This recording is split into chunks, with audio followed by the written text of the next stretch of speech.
Hello, everyone. Thank you for your patience.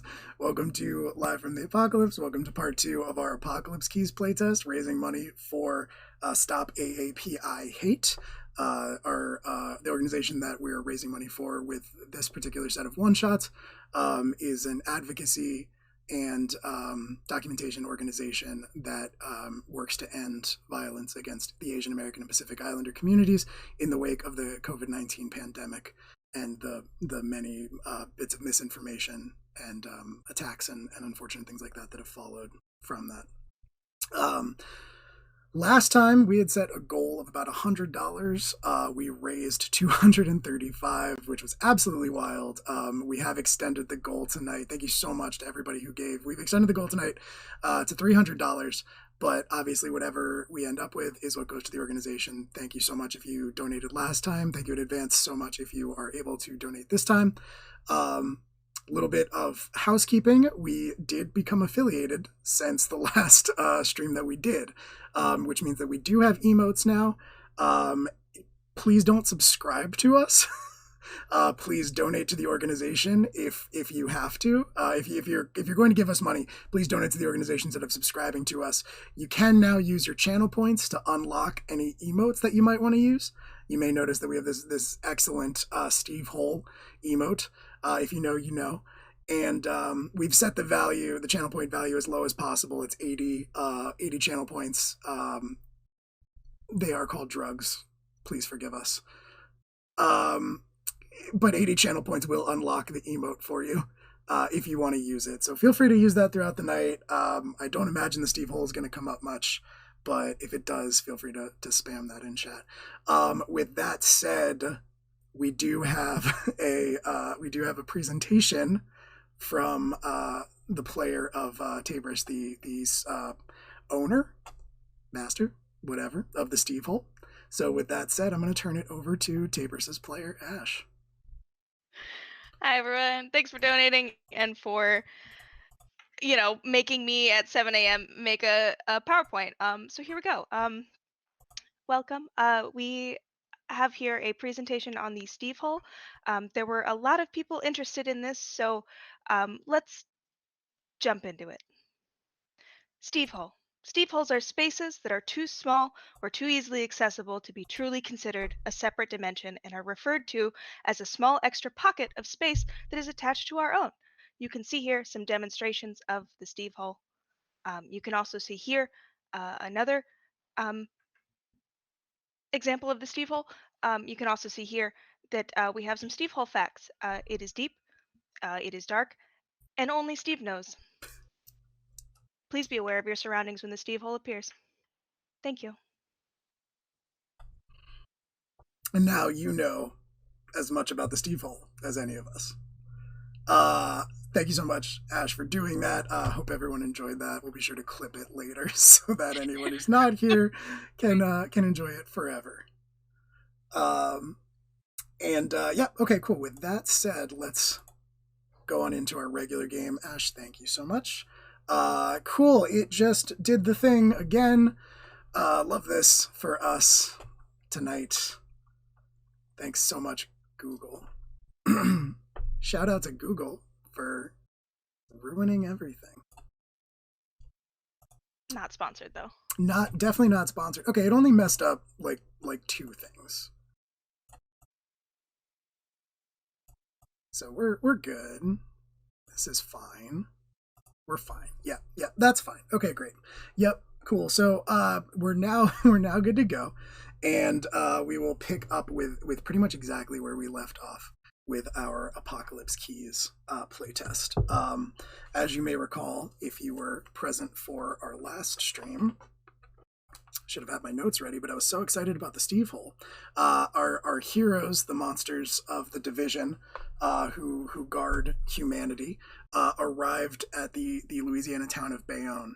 It's a small town, kind of a tourist trap these days, but it has a long history of industry and fishing out in the Gulf. But like I said, these days it's mostly fallen into like sort of a destination for locals, or sorry, for not locals, but for visitors. But there's been some strange happenings in Bayonne recently. It's been raining for 22 straight days in the town, and the last time that happened, some real bad shit happened at one of the factories, which our heroes learned about last time. Um, a lot of stuff happened last session. There were a lot of clues that were picked up, a lot of strange things that were cited. And when we ended the session, they had sort of reconvened back at the hotel where their ops center has been set up, their division ops center has been set up. So as we resume the game, we'll pick up in the wee hours of the morning. The rain continues. It's gray outside, and you can all hear it sort of plinking against the windows of the hotel. It's a gentle rain today. It's not always, but for today, it does not appear to be a storm or turbulent or anything like that. So I assume probably you reconvene. And the most logical place that I imagine you would do that would be the ops center, the room that has been designated as such, where you have division agents working pretty much around the clock, trying to analyze and be at your disposal. Also present is your liaison, your local liaison to this mission, Detective Maya Demetrios, the Oracle police detective, whom has a history with one of our heroes, Darwin. So let's begin with you all entering. If you eat breakfast, you've had your breakfast. If you drink coffee, you have your coffee. And there you go. Take it away. I want to say that Darwin was probably knocking on the door of the ops team at like an absurd hour in the morning. And then only until like Justin fucking probably rip it, 20 rip or 30 it, minutes baby. later did they realize Slop like, that down, oh, dude. Yeah, dude. Crack one for the and just big kind of boy. like walked, chassied their way to another section and just kind of like parked and just waited. We did get a donation during that, Raf, so you may have to reiterate some of what you just said. But thank you so much, Julia, for donating to our cause tonight. Really appreciate it. Thank you so much. So Darwin chassis in is what I heard. Darwin chassied over at like 4 a.m. No one was there, so they just kind of parked outside the door waiting for everyone else to show up with their coffees and whatever. Right, which I imagine is like deeply disconcerting because I can't imagine anyone knows if Darwin is like paying attention when you're still, right? Like you don't have eyes or anything. People are just kind of like walking past you, and if you don't acknowledge them, they're just kind of, probably just assuming you're asleep or offline or whatever it is you do. Yeah, they don't know. And neither do we. Only Darwin knows. Only Darwin knows. Only Darwin knows. But yeah. What's Cass's morning routine like? Despite the fact that there is probably like coffee and breakfast available, Cass would have found like a Dunkin' Donuts or Panera or chain place to get like a $1 coffee, and shows up with that. And I imagine like comes back. It depends how long Darwin's knocking, because I like the thought of coming back and like leaving and Darwin's knocking and coming back and Darwin is still just like knocking. It was a solid like 30 or so minutes. Yeah, just cool. Like, yeah, just had fun. Rip it, yeah, baby. that's the morning routine, is to Slop find the that cheapest, down, worst dude. coffee. Yeah, dude. With a Crack brand one name for the attached big to it. boy. Hell yes. All right. We got another donation. Thank you, Matan. If you want me to say it, you can put in chat that you want me to say it. Otherwise, I'm not going to say it. But thank you so much for your donation. And I agree, Ash's hair does look great. Yes, we, Julia, Julia, you also donated. All right, fine. Thank you so much, Mommy Milkers Matan, for your very generous donation to Stop AAPI Hate, who I hope never see me say that sentence out loud. Thank you so much. I appreciate it. We all appreciate it. Cass arrives with a Dunkin' Donuts coffee in hand.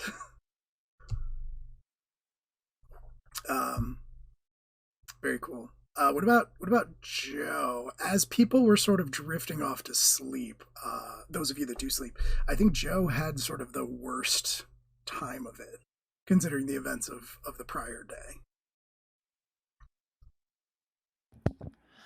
Joe does sleep like a normal man, but he had some trouble last night.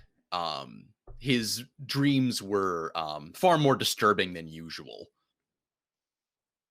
But he does awake rather groggily from his ineffable slumber and sidles down to the lobby to see what the breakfast offering is in this particular hotel. Yeah, I mean, it's like, there's Danishes, there's like a waffle maker, but it's very crusty. Like, your choice. Some people that say that adds more flavor, but yeah, there's the pretty standard offerings, like the little individually wrapped cereal containers. He's probably going to grab some coffee in his travel mug that says Joe's Cup of Joe on it, and then a stale banana nut muffin and a very dry scrambled egg circle. Yep, it's the little details that really add to the verisimilitude of the world that we're creating here for ourselves. So I'm painting a word picture. Yes, you certainly are. Absolutely. Okay, and Tabris,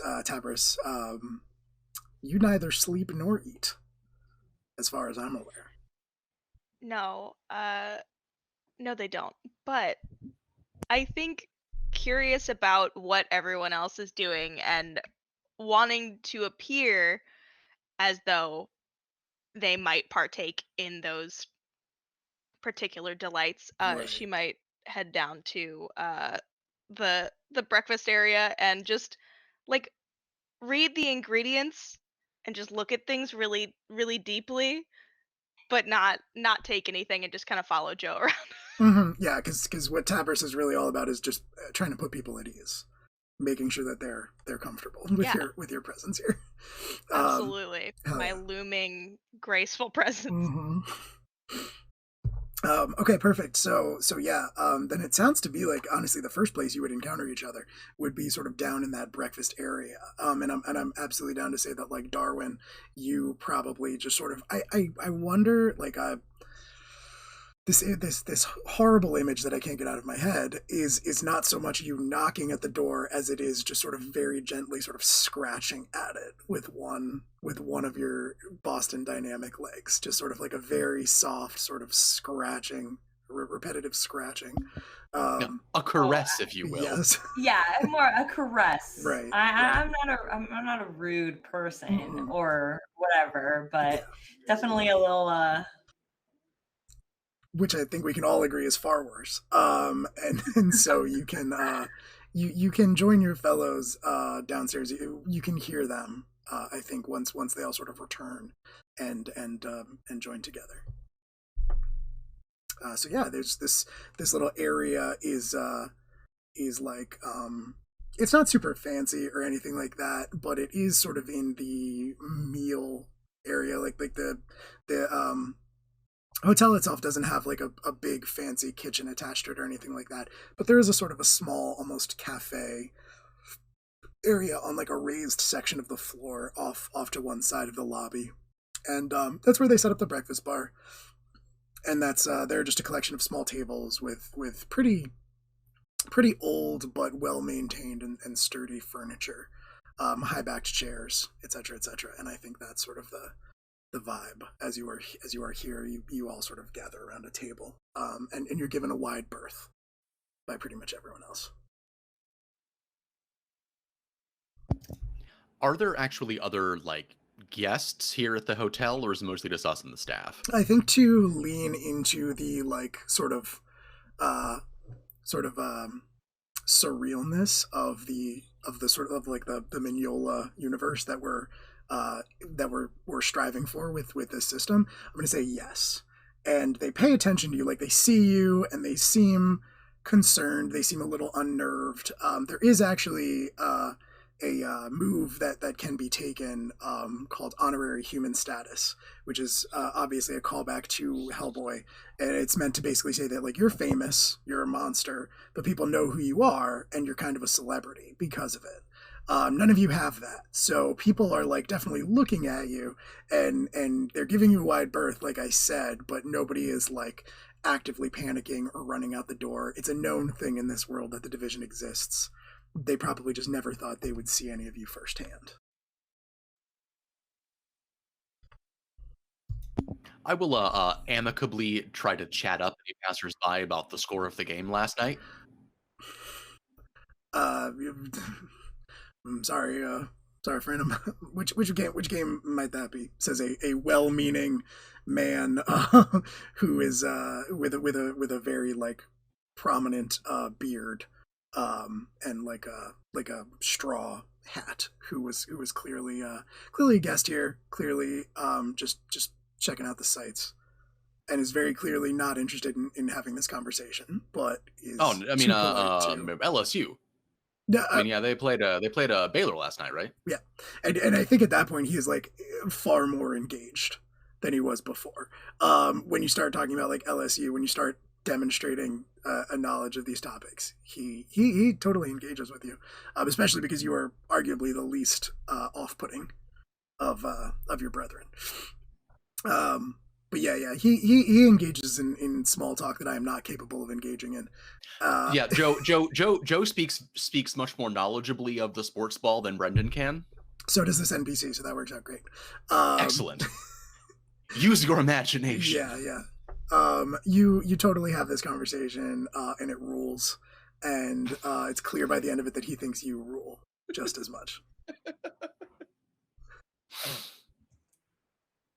I think Darwin would probably chassis over to the table, see what's on Joe's plate, and just, I guess.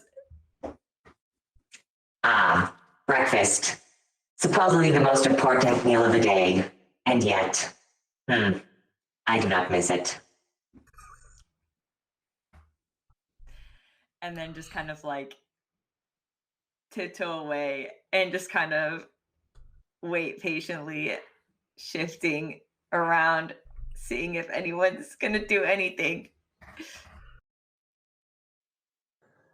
Are you responding to this comment about your breakfast choices, Joe? I actually find the ritual of breakfast to be very centering.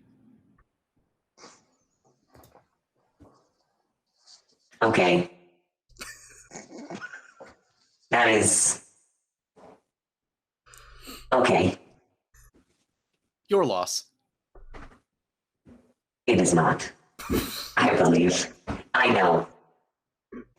Joe proceeds to pour just a bunch more ketchup on his dry ass scrambled eggs and just shovel them into his mouth, making like dead eye contact. Well, that's difficult, but you're doing your best. You're staring. Joe has more or less like zeroed in on a spot in like the ectoplasmic jar that he more or less assumes would be where they would have eyes. You would see, I think, like Darwin can't really show emotion, but like there's definitely a little bit more bubbling going on, just like disgust. Just ketchupy scrambled eggs. No. Word picture. Slurps his coffee. Did Cass wanna weigh into this? You want to dive into this? No. Cass does not. Cass will enjoy a shitty donut and check his phone to see if Gil texted back. Yes. Gil definitely did contact you, and says you have a text message waiting for you that basically says, "Hey, call me when you get a chance." Cool. Yep. So you've got that thread to follow, and Tabris, I assume you're just kind of taking it all in. I'm gonna get a little too close to anyone who's consuming food and just watch, but be like very close and just. Tabris doesn't really make sound or breathe or anything like that, so it's just this like stooped over looming mask in your face essentially, but just fascinated. Yes. We'll be quickly distracted by any progress on the actual case. Right, and I think shortly thereafter, Detective Demetrios enters with a coffee cup in hand, and joins you all at your table. You're late. Did we set a time? I don't believe we set a time, Darwin. I personally find that breakfast is best savored. Feel like Does this case not offer urgency? I mean it. Well, I don't know because I don't know what you found yesterday. It's urgent. I think it's important. It's also been going on for 22 days, so 23 now, I guess. Kind of feel like I walked into the middle of something with this breakfast conversation. Feels very passive aggressive. I don't know. Maybe that's just me, but maybe we should focus on the case. Yes, let's. So I mean, if possible, would you mind filling me in on what happened after we split? What happened?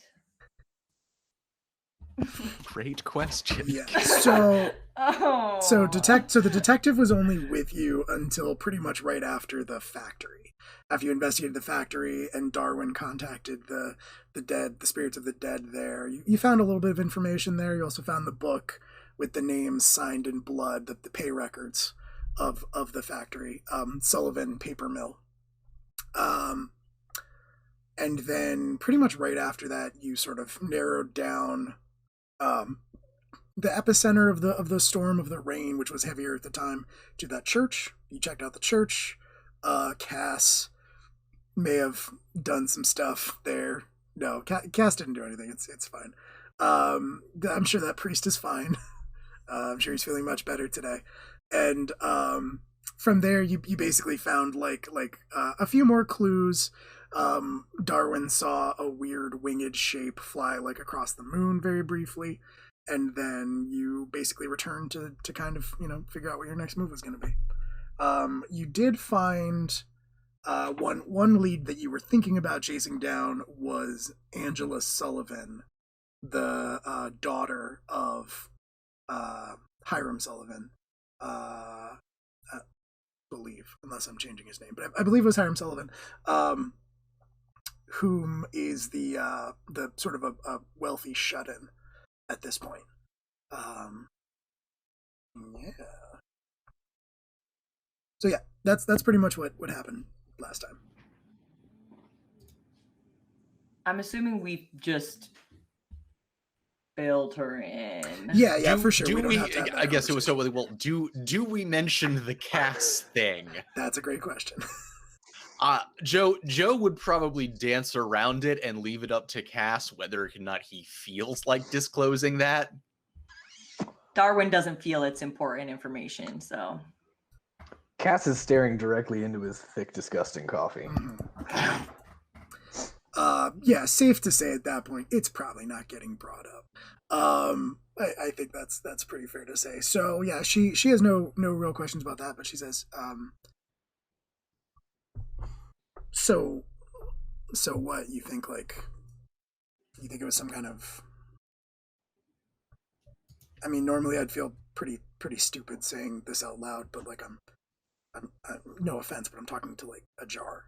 So you think you saw an angel or something? Or a bird monster. Or a bird, yes. I did not never said angel. But there are some correlations. We saw the strange angelic bird art, and there have been other sightings, I suppose, but it did strike me as odd at midnight. Something crossing the moon. Perhaps it is nothing, but we cannot rule anything out yet. Especially since we are all monsters of some kind. We can't rule out potentially other monsters in the world. No, maybe Cass's was it a windologist friend could possibly help us out with that with clarity. Yeah. If this is an appropriate time of day, I will call Gil. Yeah, it's pretty early, but you can excuse yourself and go give your old pal Gil a call. Just to recap on this, Gil is your demonology guy, right? Right. Right. Yeah. It's some sort of professor of theology or something. Right. Sorry, professor of theology. We sort of established that like Cass has had multiples of these kind of Gills. Yeah, multiple gills. You're kind of always trying to find someone who can help you escape your demonic pact, and so far no one has succeeded. But you've got a good feeling about this new guy. Yeah. Our weekly Chili's meetings. Right. Yeah, you meet at a Chili's. Forgot about that. So you give Gil a call, and he picks up. And the first words out of his mouth, he says, Chili's? What are we thinking? Hey, bud. I'm in Louisiana, right? Oh, no, sorry. No, I didn't. I'm sorry. Do they have, it's not important. I'm not there. Hey, so I sent you a thing. I know it was late, weird night. We'll leave it at that. But do you have any insight into the bird feet? I'll be honest with you. Off the top of my head, no, it doesn't ring much of a bell at all. But I did do a little bit of digging for you. Yeah, I did a little digging for you, and I honestly I might have found something. I'm not positive. But You're the best, Gil. yeah, no, I mean, hey, you're the best, okay? Don't sell yourself short. But I'm just sorry. Let me just flip through my notes here. I've been looking into a lot of bird related phenomenon recently, so it's kind of hard. I really need a better taxonomy. Really just sort of. Is it the thing in Iowa again? Yeah. The darn thing is really just acting up. I feel like I wrote this down somewhere. Seems like a pretty important detail. And yet, Is this Gil or Will? Yeah, I can't tell. no, this is Gil. This is not me. I mean, what, you think I like misplaced something in my notes? That's stupid. That would be real dumb.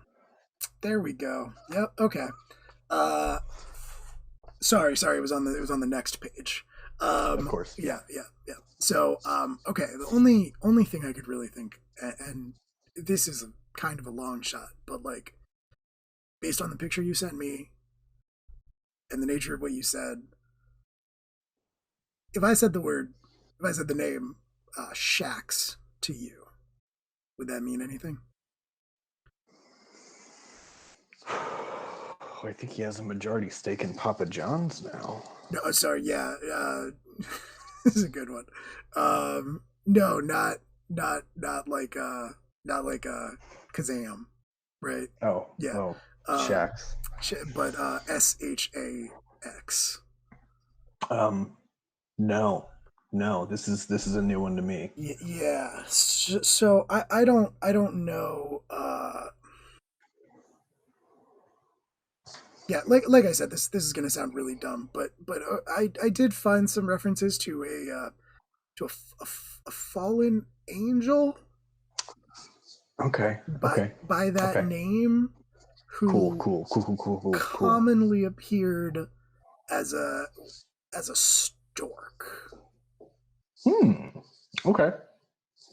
Yeah, and that sounds pretty stupid. But no, hey, bud, hey. No, you did great. Thank you. Thank you so much. Thank you so much. Gil, I'm gonna run. But hey, it's 5 o'clock somewhere, bud. Yeah. I mean, as soon as you get back, right? The bottomless markets are back, baby. You got it. And then I hang up and I go, fuck. And I make my way back to the group and relay the tidbits of information that I received. So the detective is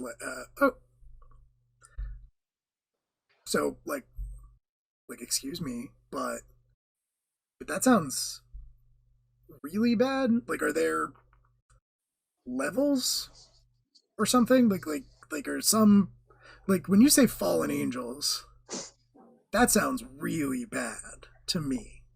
But are some of them just kind of like not a big deal?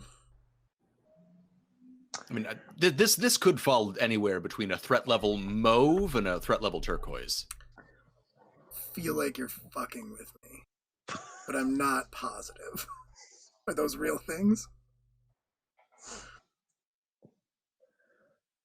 I would never joke around with the threat levels, Detective Demetrios. I see. Okay. Which of those is worse? Just definitively mauve. Okay. So might be a big deal, but might not be a big deal is what I'm hearing. Great. It's not a big deal. We can guarantee that. Okay. So we're considering the circumstances, it's probably a deal and probably a big one. right. So we're on a scale from bad to really bad, essentially. Okay. Well, that's good to know. I mean, a threat level turquoise is nothing to sneeze at. Sure. I would never disrespect the threat levels.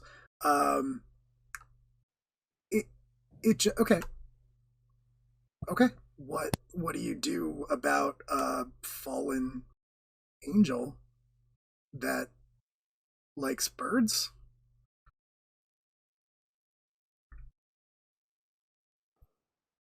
Can we assume that Darwin? So I don't remember if the conversation we had was sort of meta or in game about what we think might be going on. Have we shared that with the detective? The theory? Yeah. I guess we could have. Because this does give us a name. Yeah, that's true. If you want to catch her up on your working theory, that's totally fine. Which I believe was essentially just kind of what she just said, right? That this was all sort of linked back to some sort of flying creature, possibly. I know Angel was thrown out at one point, but not necessarily the be all end all. And there was some speculation, if I recall correctly, that there may have been an infernal pact formed at the Sullivan paper mill. Yeah, like so. I think it was adding to that, like some sort of sacrifice to this creature, or some sort of deed was done for this creature using that, like right. big fire or whatever. Sure. Yeah, I think we could probably just kind of. Okay. I mean, I guess I guess that I mean, given what you found, that makes sense. Well, that adds up to me, but I don't really understand what is the what is the benefit to doing something like that? Like if you just own a factory, what's the benefit to making sacrifices or whatever to some kind of fallen angel? I have a question to that same end, which is why rain?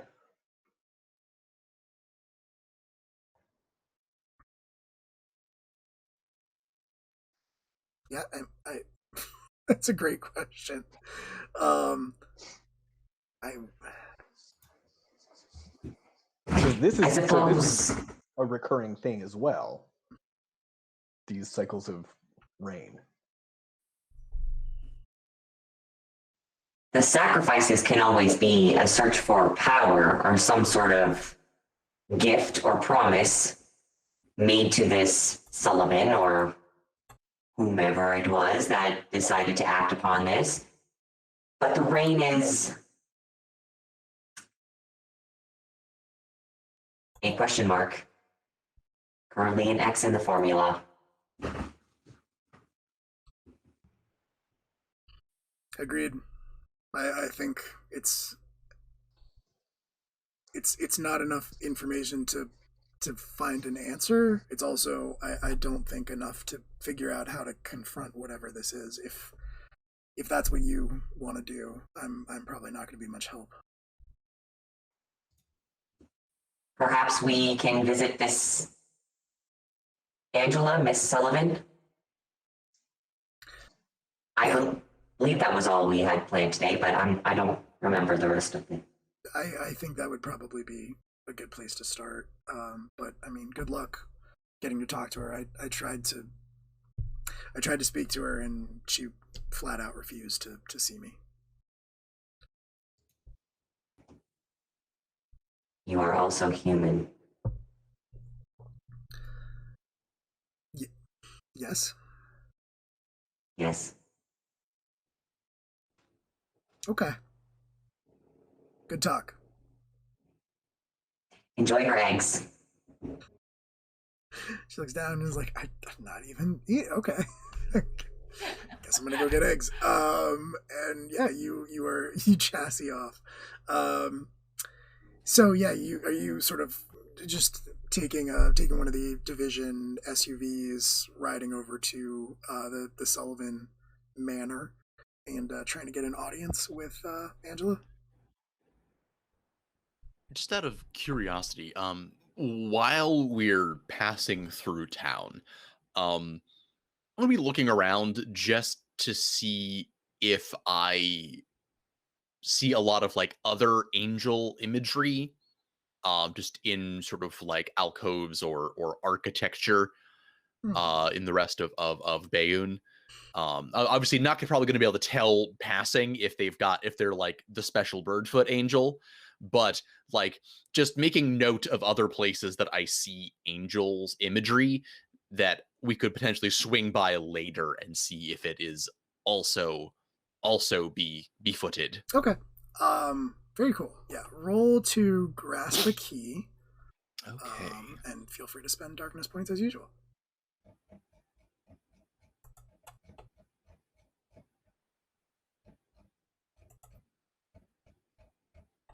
Yeah. So you want that 8 to 10 sweet spot.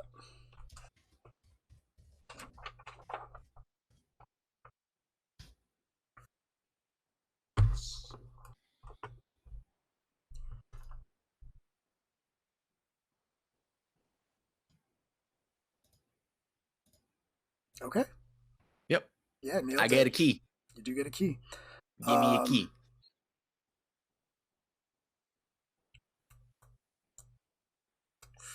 As you are passing through, as you are passing through Bayonne, driving towards Angela Sullivan's residence, you are looking at the architecture, You are looking around, trying to spot any more signs of angels or angelic imagery or anything that's like that. And you don't really spot anything. But during your journey, because of the rain on the ground, your driver, or whichever one of you is driving, I think we established that like Cass does a lot of the driving around here when you don't want to take a division agent with you. As Cass is driving through here, because of the rain on the ground, the level of it, there's like an inch to a half inch of rain pretty much everywhere. You miss a pothole, a pretty deep one. You go through and the whole car judders, it jumps up, it kind of skids a little bit. You regain control of it pretty quickly, but you have to pull over to like check the tire, check to make sure nothing popped and that you're good to keep driving. And as you are examining that, Cass, Joe, you set foot, you step out of the car to help. You look down as your foot splashes into the water, and you notice just sort of lying there in the gutter some kind of candle, like a tall glass candle. As you pick it up to investigate it further, you realize that it's almost completely burned out. The wax is like almost at the very bottom, and you recognize the iconography around it. This is a Saint Teresa candle that is almost completely burned down. Okay. I'll hang on to it. But no more angels. Okay. All right. The car's fine. You kind of get everything back into, y'all pile back into it, start it back up, start driving again, and you drive up to the gates. After a few minutes of traveling through Bayonne, you pull up to the gates of the Sullivan house. It's not quite a mansion, but it is a very large house, and it does have iron wrought gates. Very old looking ones with the same sort of stylized S seal that you saw in the bookkeeping, in the records book that you found in the factory, over the gates. The gates are closed. They do appear, as far as you can tell, to be locked, and there is sort of an intercom system set into one of the columns that the gates are attached to.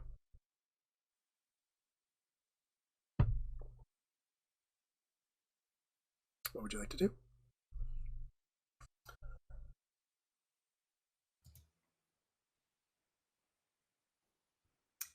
I guess I don't know where we are in the car individually, but I think at least Darwin would like to use the little intercom. Right. Darwin strikes me as busting immediately, but yeah. Darwin strikes me as someone who takes shotgun really seriously. Yeah. Sounds about right. Yeah. So yeah, we could absolutely say you're right up there in the passenger seat, and the intercom is kind of on that side. And you can absolutely sort of lean out and press the button. And you would hear a voice, sort of a gruff male voice that says,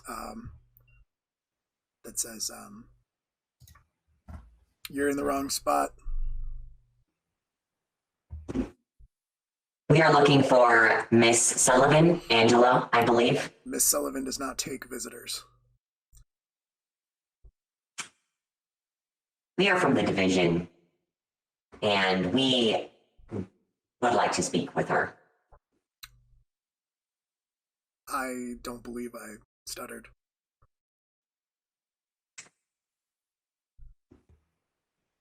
I think Darwin you would see the bubbles just kind of, but it's just kind of going a little crazy. They do not like people being illogical. Yeah, I think they would just get a little frustrated. I don't know. It seems Miss Sullivan has some ties to these strange events that have been occurring in the past 23 days in this lovely town. Now, to be able to stop these occurrences from happening or any other potentially apocalyptic events, we will speak with Miss Sullivan.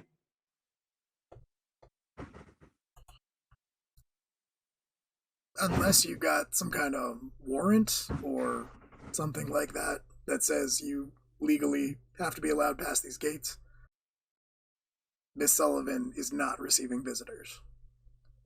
And what was your name? My name's Ralph. Hey, Ralph. Hey, nice to meet you. My name's Joe. Hey, real sorry to butt in like this. Just like I was wondering, like, hey, it's raining real hard. And just wanted to see if is there like someplace we could, someplace drier we could carry on this conversation, just like me, like face to face.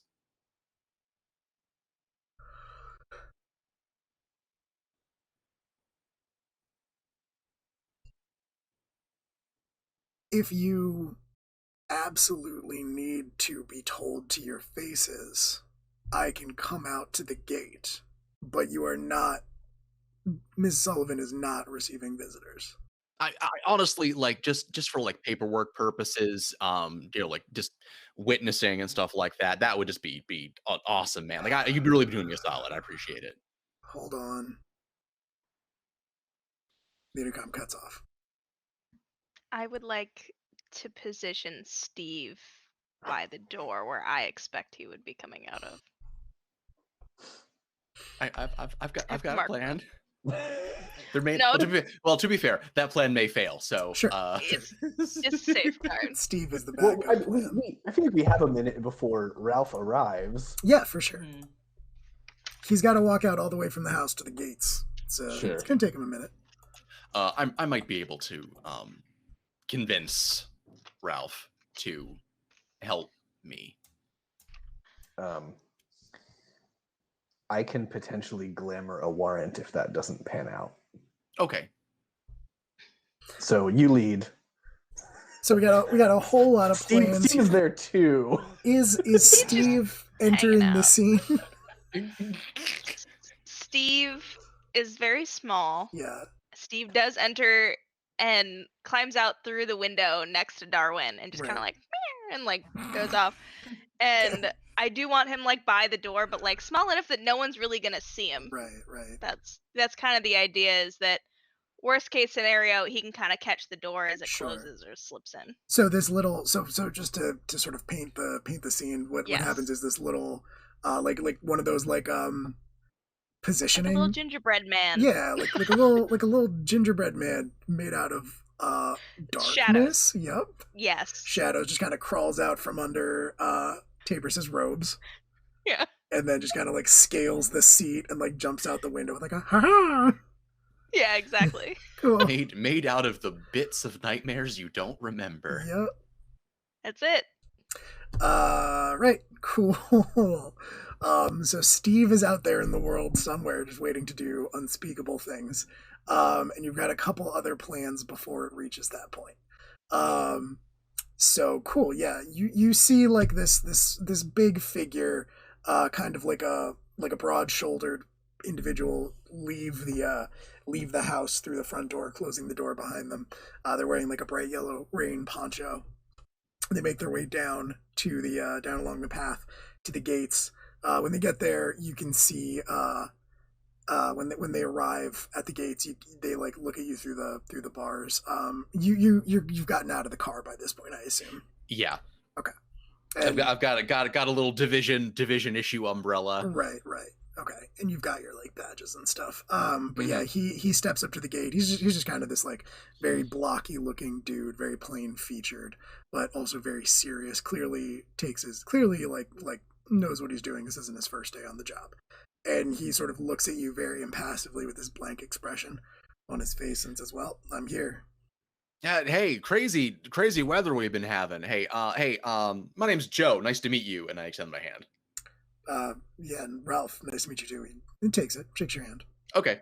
When we touch, I am going to try and use my powers to basically temporarily rewrite his DNA into like a worker drone in my ecosystem. Mm-hmm. Okay. Well, first I've heard of this. It sounds awful. But you're definitely gonna have to roll for this. So that's definitely. This would definitely be like a power through darkness. Yeah, I think you're unleashing the dark. But, Am I unleashing? Let me take a look at the moves. No. Well, you are enforcing your will on someone physically, socially, or emotionally. During straining through the dark. Oh wait, which is? Oh no, you're right. It is unleash the dark. Sorry, that's the move I was thinking of, but I called it the wrong thing. Okay, yeah. Cool. So spend darkness tokens as you want and roll. Yeah.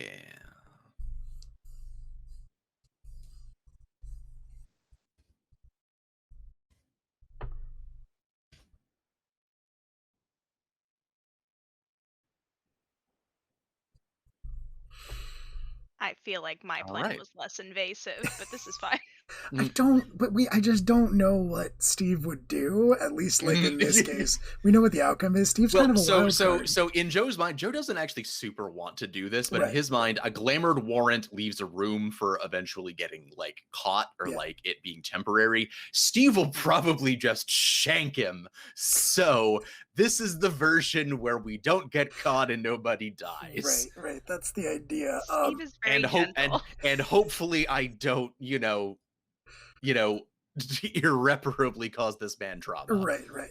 So you can choose 2 from the list with an 8. You can choose 2 from the Unleash the Dark list. Okay. Do you want me to give you your options? I'm looking at them. So what are the, I guess my thing would be to get what I want from them and avoid reprisals, harm, or cost. Cool. Yeah, I would agree with that for sure. So yeah, he would, you kind of reach out, shake his hands, and you, kind of extend yourself beyond your physical form, sort of in the same way you did when you were touching all those corpses yesterday. Mm-hmm. But it's a little bit different when you touch like a living person. But you kind of like are able to override this individual, quite literally, and make them part of the collective that is you. That is Joe. Joe, yeah, and I'm assuming when Joe does this, normally it's temporary. Like yes, well, his goal is temporary. Right. If I'd rolled too well, that might be a different story. Exactly. But I got in that sweet spot. So yes, it is a temporary condition. Yep, right in the pocket. So there's a temporary condition, but yeah, he kind of like his expression glazes over for a second as you shake his hand, and then like not letting go of your hand, he says, I'm sorry, what was it you wanted? So I would say, just how much we would just really appreciate it if you let us in just to go up to speak with Miss Sullivan. Yeah, I mean, for you, yeah, I don't have a choice, right? So, thanks, Ralph. I really can't say how much this means. I really appreciate it. Listen, whatever it takes, right, for the many. Hey, yeah, you got the right idea, man. So he kind of like reaches out to the side and like punches in a code into the keypad, and the gates start to swing open. Did we see what numbers he punched in for that keypad? For future reference. If you want to, sure, yeah, we can say that you sort of remember them. I was staring him down. It definitely seems like something that Darwin would be specifically looking out for. Yeah, for sure. So yeah, I think that's totally fair to say. And you pile back into the car and start to drive up the gate, up the driveway towards the front doors of the house. And as you do so, Ralph kind of waves you through and says, "Look, if you wouldn't mind mentioning this, I'm probably going to get in trouble for it. It's worth it in the face of the oncoming consumption. Just to be a part of that means a lot to me. But I don't know when that's going to happen, so I'd really like to hold on to my job for until man, everything. Okay. You didn't have a choice. It was a legal thing, Right. Yes. Okay. Cool. Can't wait until our flesh joins and we all become one. Hey, man, you just keep doing you. Yeah, you too. Until it's us. All right. I am giving Joe the shittiest look for the talk he gave me yesterday. Not unwarranted. Joe's like, no. It's temporary. He's gonna be fine. No, it's fine. It's fine. He'll be fine. I think. I'm pretty sure he'll be fine. Most people get over it. Yes. Okay, cool. Yeah. I didn't get the feeling that I sometimes get when it occasionally isn't fine. So you drive up the driveway and park your car right outside of the doors in like this little roundabout. It's got like a fountain in the middle of it. And you look up at the house. Like I said, it's definitely not a mansion. It is a very expensive looking house, and it's not been cared for as well as it should have been. You can tell. Anything that like it's not dilapidated or anything like that. Clearly, anytime something broke or went wrong, it was repaired, but it has not been like it's nobody's pride and joy, right? When you look up at it, and you approach the front door as you get out of the car, and it kind of creaks open in front of you. Maybe with like the wind or maybe something more sinister. You're not sure. And as you start to enter the house, we will take a short break. So I will, we'll be right back. Everyone take about 5 minutes probably, and we'll pick this back up. Thanks for hanging out with us. All right, and we're back. Thanks for hanging out with us, everyone. We will hop right back into it. Yeah. So you walk up the gate. You walk up the stairs towards the Sullivan house, and you the door that these big doors swing open in front of you. Yeah, just fucking grip it, rip it, baby. Slop that down, dude. Shit. Thank you so much for your One donation. for the big boy.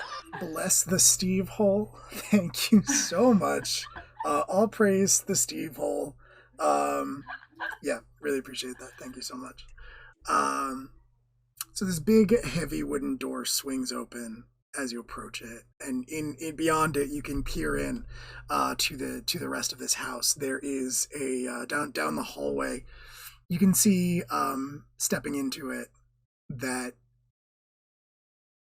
a lot of there's a fair amount of dust, and just generally someone has been paid to care for this place, but it's maybe been a while since they've done their job. But there are paintings on the wall, there's artwork, there's these like very old looking lanterns that are set on the wall. Clearly they were not originally electric, but since then they've obviously been changed. They've been modified so that they do have light bulbs inside them that you can see. Overall, it's not the best lit place. Some of those light bulbs are burned out, but a lot of the rest of them are still lit. And you walk further down the hallway, and you hear a thin, sort of reedy voice that calls out and says, Ralph, is that you? Have they gone?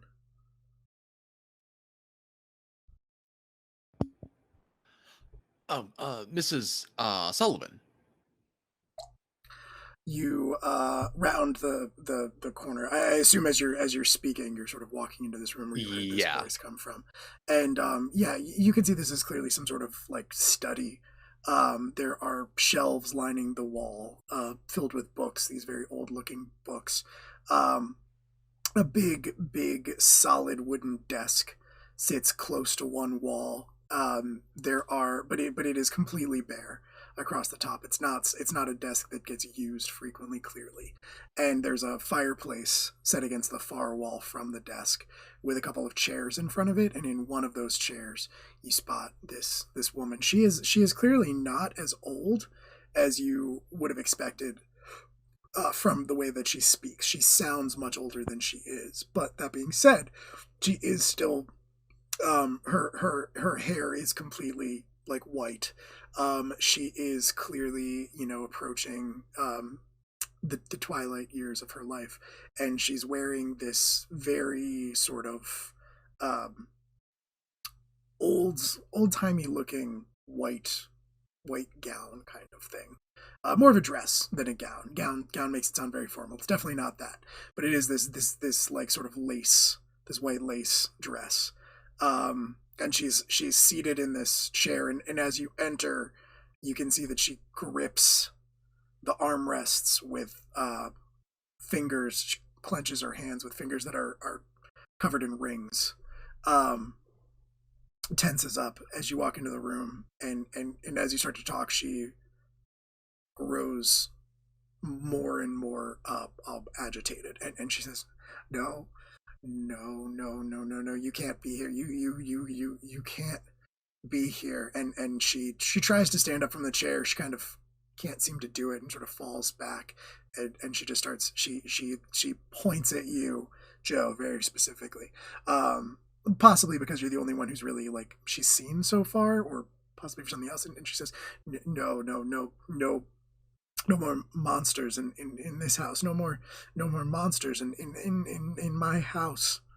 And she's very clearly trying to be assertive, but it's coming across more as upsetting than anything. Yeah, Mrs. Sullivan, please don't. Please sit. Don't hurt yourself. But please, I apologize sincerely for the intrusion. Can I get you anything? What do you want? What do you want with me? We're here with Division. And I'm afraid that we just need to ask you some questions. She's like still for a second. I think what you would probably be doing here, and I if somebody else wants to chime in and make this role, you're welcome to. But since Joe is the one talking, I think one of you is probably going to have to reveal your heart, right? Okay. You're sort of trying to connect with this woman and convince her that she doesn't need to be scared of you. Okay. I would like will to help. Okay. Yeah, do you want to do that one, Ash? Yeah. Okay. So yeah, feel free to spend darkness tokens and then just roll 2d6. I was about to say. Okay. So am I rolling or is Ash rolling? I believe Ash is rolling. Okay. Yes, I can do a roll. Let me.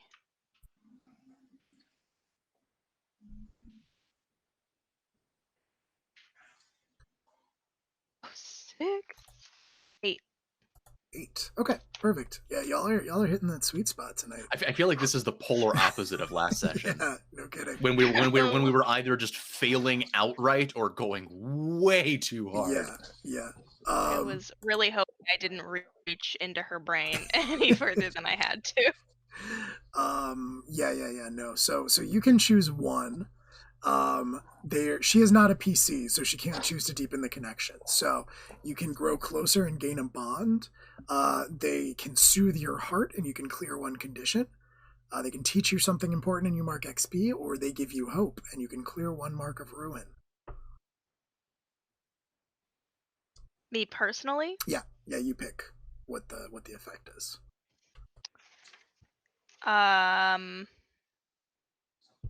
I mean, I'm one away from my 5th ruin, so maybe I should. Okay. Maybe I should do that. Yeah, I like that. I think that's pretty easy. So you kind of come in to the room. Tabris kind of floats into the room behind Joe.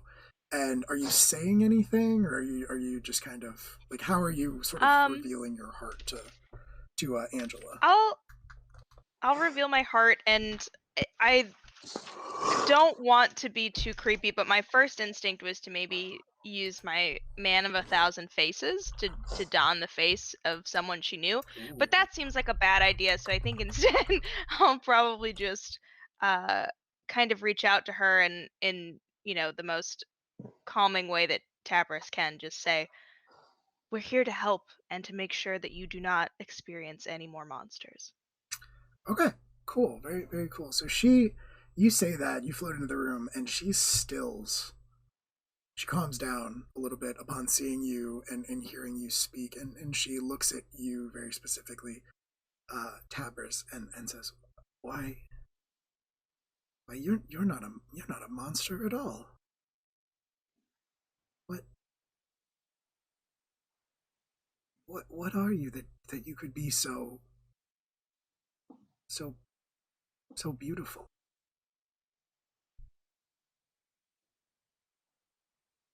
What can I do for you? We're looking for some guidance, and perhaps you could recount some memories with us.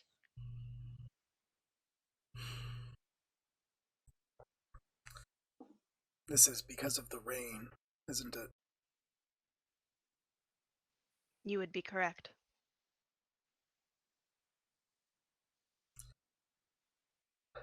I I knew as soon as it started. It was happening again. You were there when it happened the first time? I was a young, very young girl. I I didn't understand what was happening, but I was there. I saw. It, even now, all these years later, it doesn't make sense to me. But I see it every night in my dreams. You say it. Could you elaborate? Everything that happened, you see my father. He that day he had taken me to work with him. The the school was closed on account of the rain. The water level had flooded the classroom.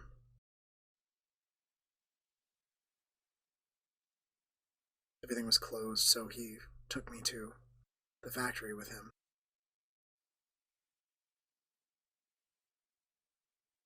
I remember one of the one of the workers. I remember him arguing with my father loudly. They yelled. My father wanted me to stay in his office, but I heard it through the door. They were so loud.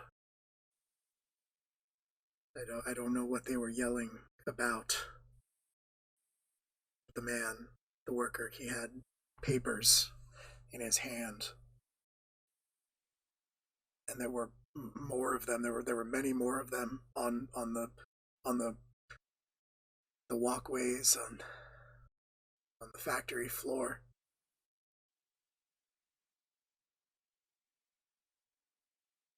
The yelling the yelling grew louder. And then I realized I crouched down in the corner. I covered my ears. I tried not to hear it. It was so loud, but I realized that the yelling, all the voices that I was hearing, they they'd become they'd become screams. I peeked over the edge of the doorway, and she looks up at you, makes like direct eye contact with the holes in your mask where eyes would normally be, um, and she says, and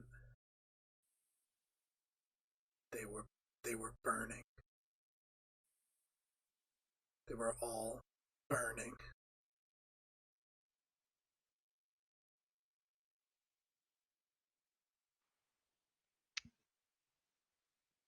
I'm so sorry. I'll try and do what I can to comfort her. I'm not trying to reveal my Hmm. eyeball hands, but just try to like Sorry, could you please look at these? please stare directly into. My eyes are up I here. very much the Dexter moment of I'm so sorry for your loss and the like Disney hat. And it's like I want to comfort her further, but um I think just listening to her is enough. I'll kind maybe look to my other division teammates as well and just kind of like, maybe we should. You had mentioned more of something on the floor and on the catwalks. You mean the papers that he had? More, that's where the workers were standing before. And you said the word. So there were more of the workers. They were swarming the office. They were just standing there.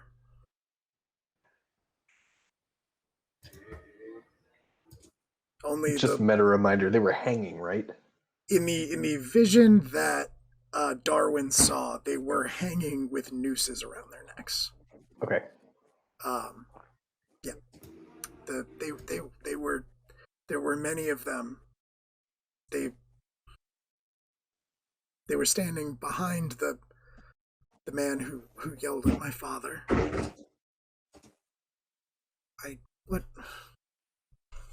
What was his name?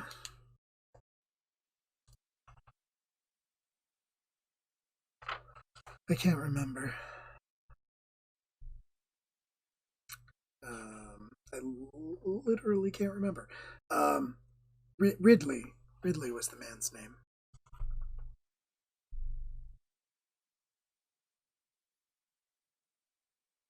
And you would all remember that the statue commemorating the death of all of the workers in that fire was the detective would have filled you in that it was one of the workers who perished in it.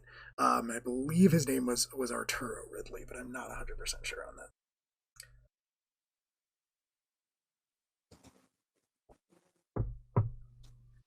Miss Sullivan, was your father a religious man? What are you? What strange device is this?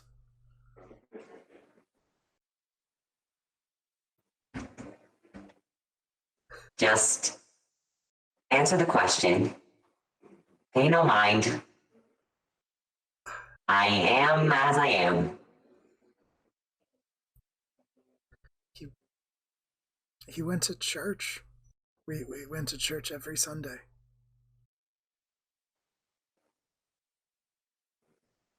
Is that all? I suppose. And he led his company with pride? He treated his workers well? As far as you were aware? I was only a child. I don't know. They were angry with him.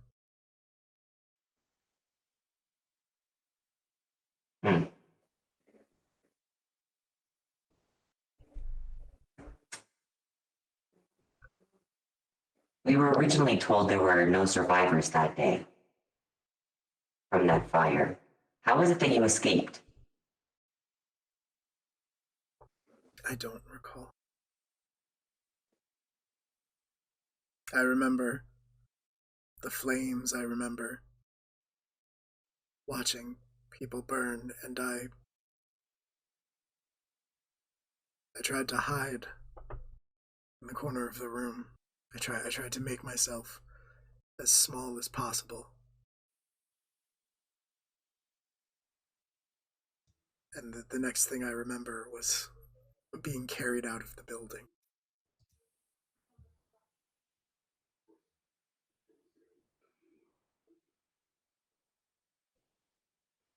Carried out by what?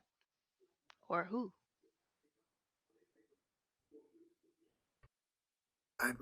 I'm very tired.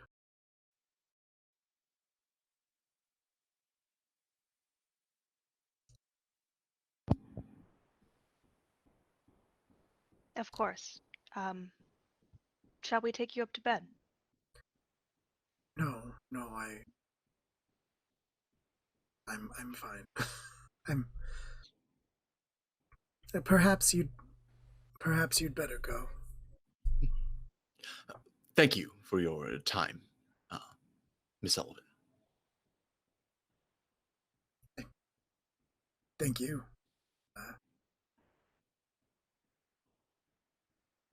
Seeing someone as beautiful as you has the first thing that's made me feel better in a long time. Thank you. I do apologize, Sullivan. Just one more question before we leave. When I came in, you said, I believe, no more monsters in your house. Have there been monsters here before? Oh yes.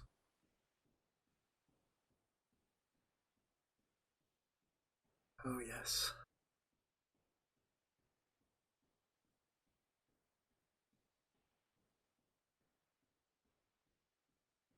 Sometimes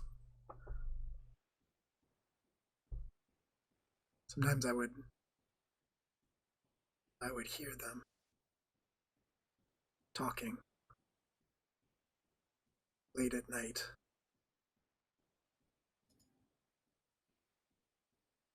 Speaking some language that I could not understand. But then they were gone. Were they speaking with your father? I don't know. And you never saw them, you only heard them. I never left my bed. Did you ever hear the name Shax?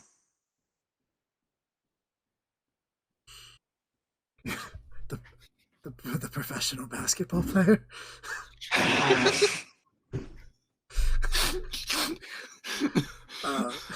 Stop it. I'm sorry. This is good. I don't think so.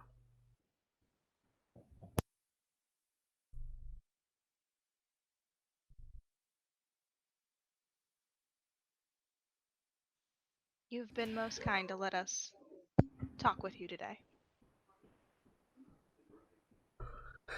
Any time, my dear. If there's anything else I can do, you are always welcome here.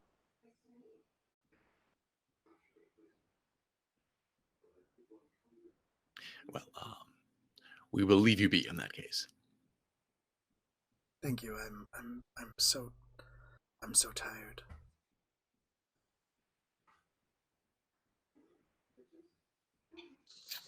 Kind of float out.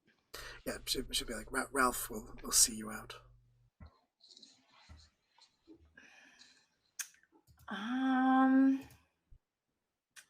I kind of I don't know if this would apply here, but I Darwin would probably want to try to see if they can like sense any sort of presence of like death from before here. Mm-hmm.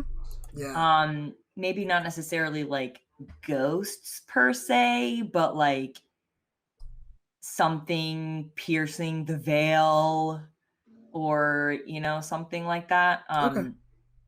Because the stuff that she's told us was it somewhat contradicts what we've been told, and also it's just sketchy. Mm-hmm.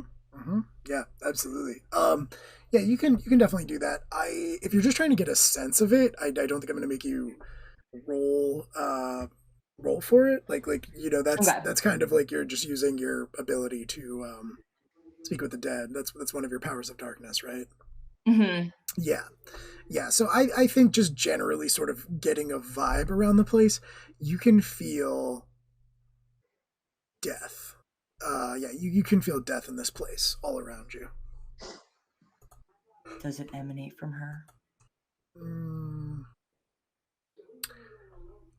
It doesn't emanate from her, but it clings to her.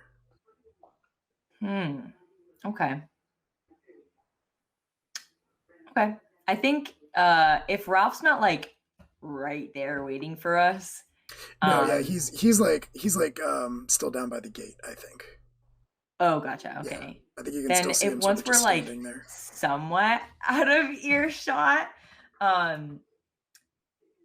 like we're kind of doing our thing, and then like I think Darwin would just kind of like take a pause and say, as quietly as they're like turn the tape recorder volume all the way down, and probably say, I wonder if Mr. Sullivan still has a study or some of his belongings here that we could investigate.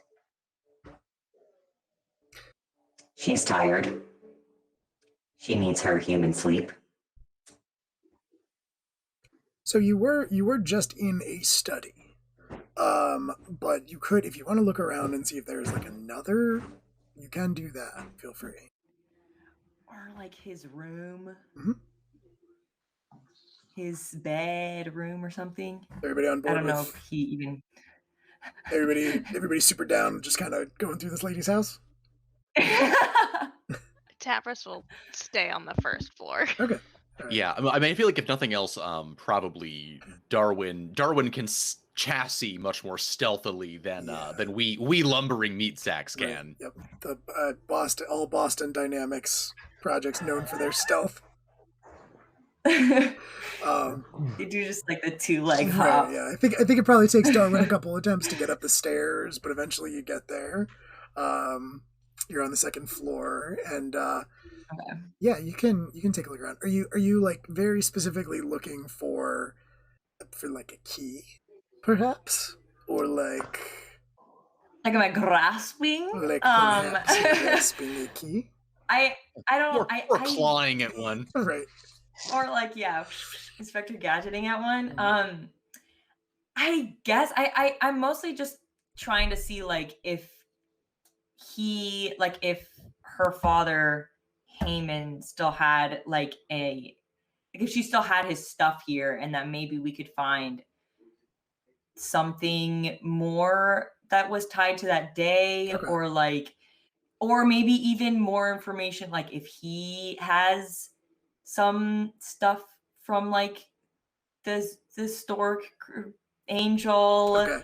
Like, something that will hint at my hypothesis. Right.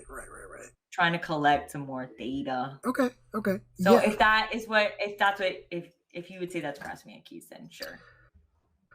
I think so. Yeah, I think this would Okay. definitely fall under grasping keys. Okay.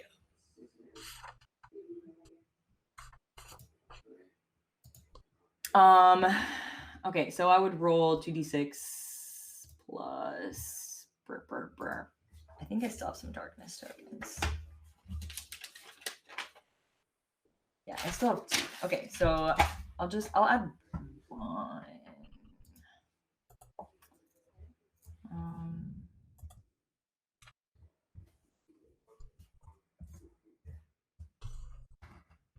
Oh my god. Oh god, okay. Alright. Hell yeah. 10 is good. 10 is well, actually no, 10 is good. 10 is good. You didn't get an 11. Oh. Scared me there. No, 10 is good. 10 is good. You do find another study on the second floor. You kind of chassis your way down the hallway. Just kind of step. And there's another room with the door closed, but you can between the two of your, it's significantly hard, I imagine, for you, but between the two of your front legs, you can kind of turn the doorknob and get into the room. And beyond it appears to you very clearly that no one has been in here for years. There's a thick layer of dust on everything. that has clearly not been disturbed. There's clearly no sign of cleaning that has taken place in here. That similar to downstairs, but far more personalized. There's a large desk and bookshelves. The bookshelves are empty. And the desk is also devoid of any sort of decoration or anything. It looks like before this room was closed off, everything was cleared out of it. But as you go around to the other side of the desk and you are looking more closely at it, you do find the bottom drawer on the right-hand side is closed and it is locked.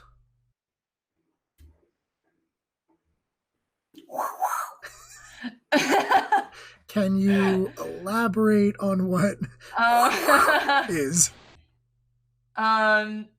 Like, are you breaking it? Are you just trying to force it? Do you have some... I have like my Inspector Gadget scissors. Yeah. I don't know if I can use like just like open them and have like one. Because that's what it... Yeah, okay. All right. Yes, yeah, you can do that. I think you can kind of like maneuver your the cutting attachment of your Boston Dynamic legs to kind of like pry open the lock eventually, and it kind of like falls out of the desk because of how old it is. You know, some of the components are not as strong as they used to be. And the drawer, you are able to sort of pull it out.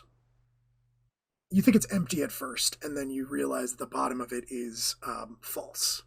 There's a false layer at the very bottom of it. And using your legs to leverage that bottom up, you find a very old folded piece of paper at the bottom. Okay. I guess I will take that once again. Whoosh, I guess little like claws pick that up and kind of like slip it into my little like lab coat pocket or something, and then just kind of chassis down again. Yeah, just fucking grip it, baby. You got a slop that down, dude. Shit, yeah, dude. Crack one for the big boy. Thank you so much, Jared Scrub, for your very generous donation to Stop AAPI Hate. We appreciate it. Yeah, you kind of like make your way down the stairs. I imagine like you only slip like once, which for you is great. And you catch yourself, and you get back down to the bottom of the landing where you're able to round everyone up with this document. I assume you're trying to get everyone out now. I guess okay. I don't think I would want to like whip out this paper in front of like Ralph or yeah, that's what I figured. So like the old lady. Yeah, once you get away from the house. So yeah, you're kind of able to get everyone together and basically tell them like, hey, we got to go. You'll pile back in the car, drive out through the gate. Ralph is still sort of standing there with that same sort of vacant expression on his face. But as you drive past him, he like holds out a hand to you, Joe, and is like, hey, hail the all flesh. Can't wait to be consumed in the many. Have a good one. And yeah, you're you leave the Sullivan house behind. The gate, he closes the gate behind you and then just like makes his way back up to the house. He'll be fine. He will clearly be fine. Yeah, so you're driving away, and what are you doing, Darwin? Do you want them to pull over to the side? Do you want to head back to the hotel? Where do you want to look at this clue that you found?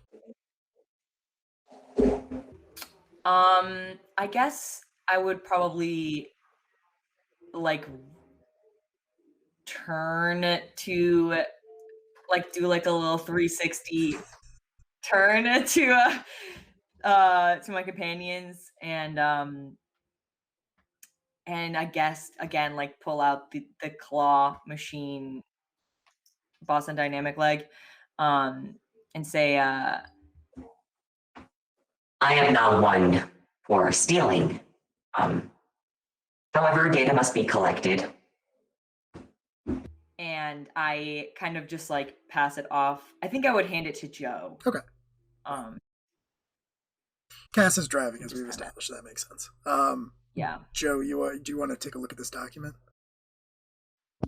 Sure. Yeah, you unfold it, and it does appear to be very old. It's also larger than you expected, folded up much smaller than you anticipated. And as you read through it, you realize that what this is it's the city charter for Bayonne. It doesn't seem out of the ordinary. It seems like a historical document. However, one thing strikes you as odd. You don't know what the town motto is. But according to this document, it is Devorabit Omnia.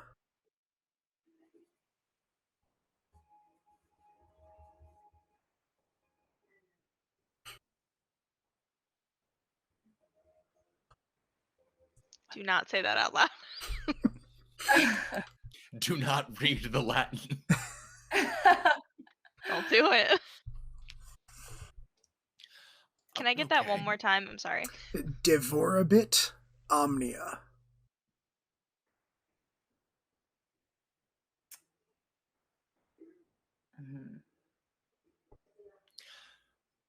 Cool. Also Seems just- chill. Yeah, it seems like a regular town motto. Yeah. While I'm looking at this charter, just out of curiosity, any more exotic printing materials? What do you mean? Okay, so is there any is it written in blood? Is it signed in blood? Sealed with wax that is actually blood. No, that seems to be the only weird thing about it. Okay. Yeah. Right. Well, I'll admit that my Latin is a little rusty, but it doesn't sound good. Also, I feel weirdly called out by it.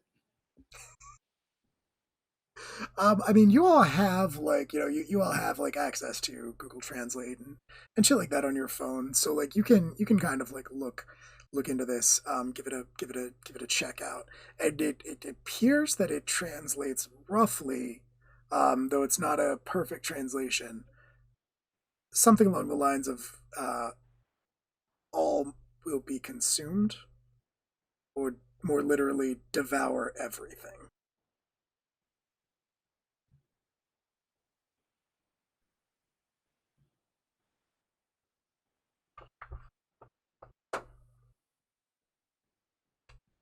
I just want to reiterate that he's going to be fine. Just really want everyone in this car to know that The it's more you fine. keep saying that, the less sure I am.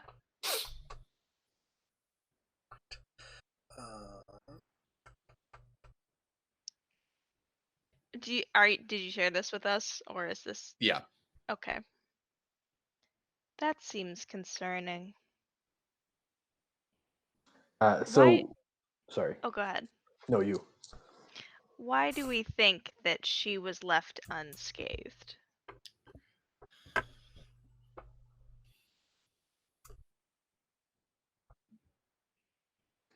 Guardian angel. Yeah, kind of maybe what I was picturing in my head. Guardian Birdman. Birdman.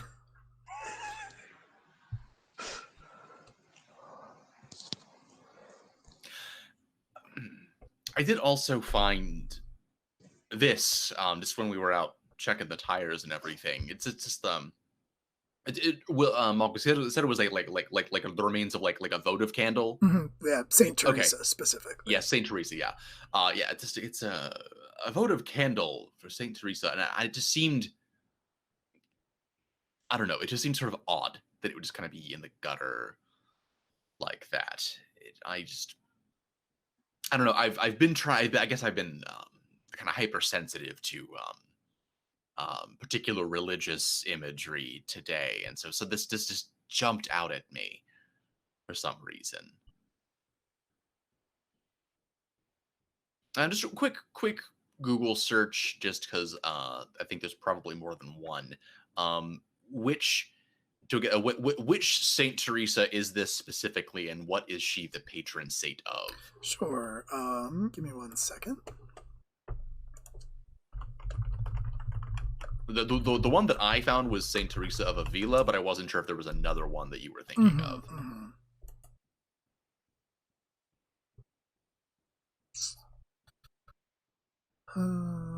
Sorry, give me 1 moment here. There we go. Okay. There's another name on yours. It says Saint Teresa, and then there's another name listed underneath that. That is Oya, Oya. Oh.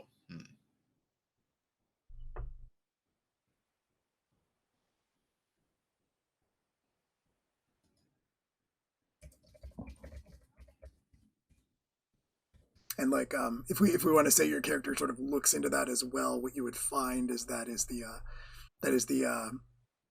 Orisha. That yeah, closely from corresponds. Yoruba religion. Right, exactly. Yeah. Okay. All right. Getting some little that old Santeria in here. I guess we are in Louisiana. I don't like to stereotype these things, but I mean, I guess it was only a matter of time.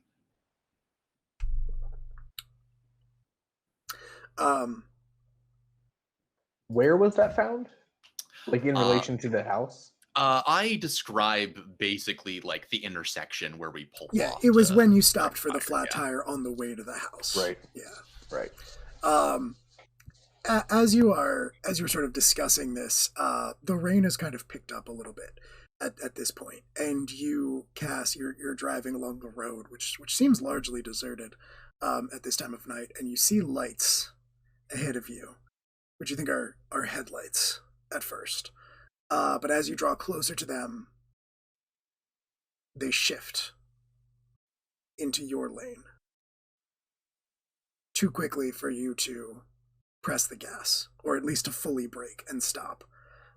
You race towards these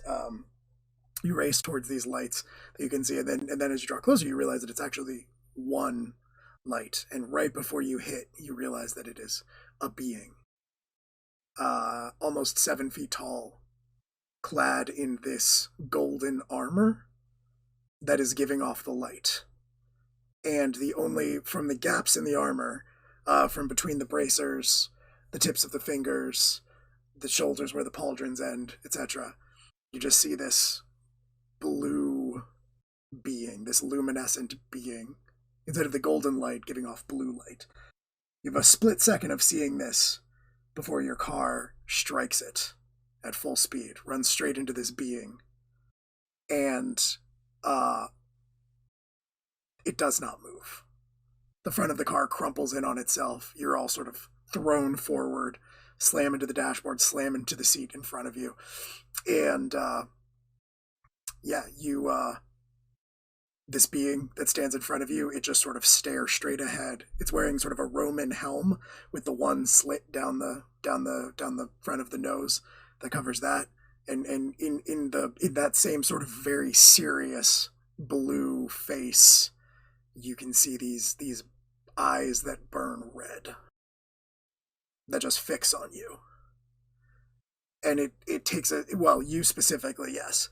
It takes a step back out of the wreckage of the car that has sort of been left behind, and spreads its arms wide, and it says in this booming voice, "Face me, monsters."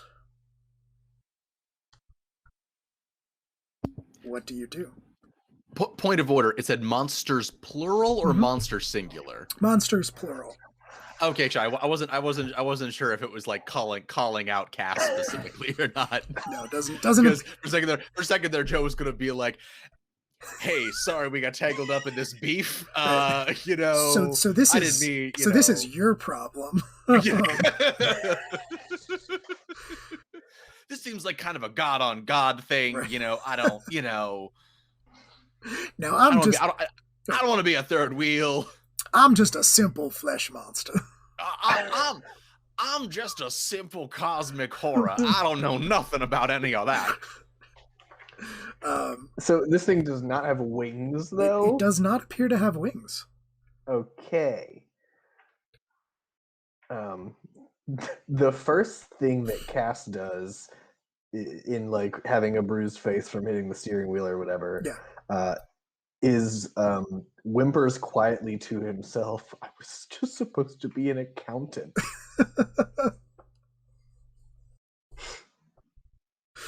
It's true. It's true. Deep inside yourself, even as you say this, even as you whimper, you feel this the 667th son of the goat, like sort of hungering for battle, sort of slavering, essentially doing the demonic equivalent of like, come on, we can take him, get out there. I don't think we ever figured out how this works, but Tabris would like to kind of throw off their robes, revealing their full glory, Yeah. and mind blast.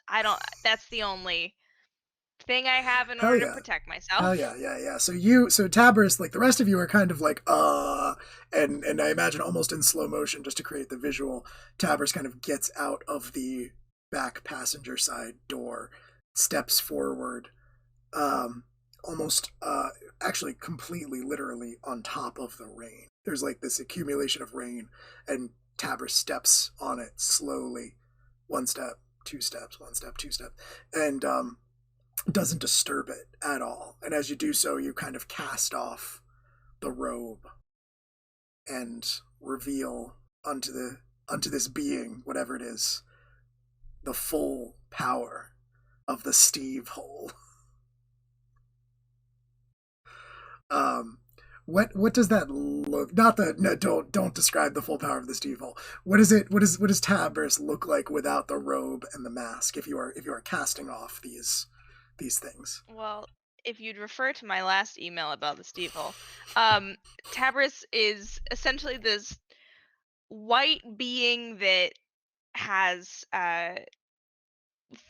basically two sets of arms, so 4 hands, 4 arms, with eyeballs in the palms of their hands.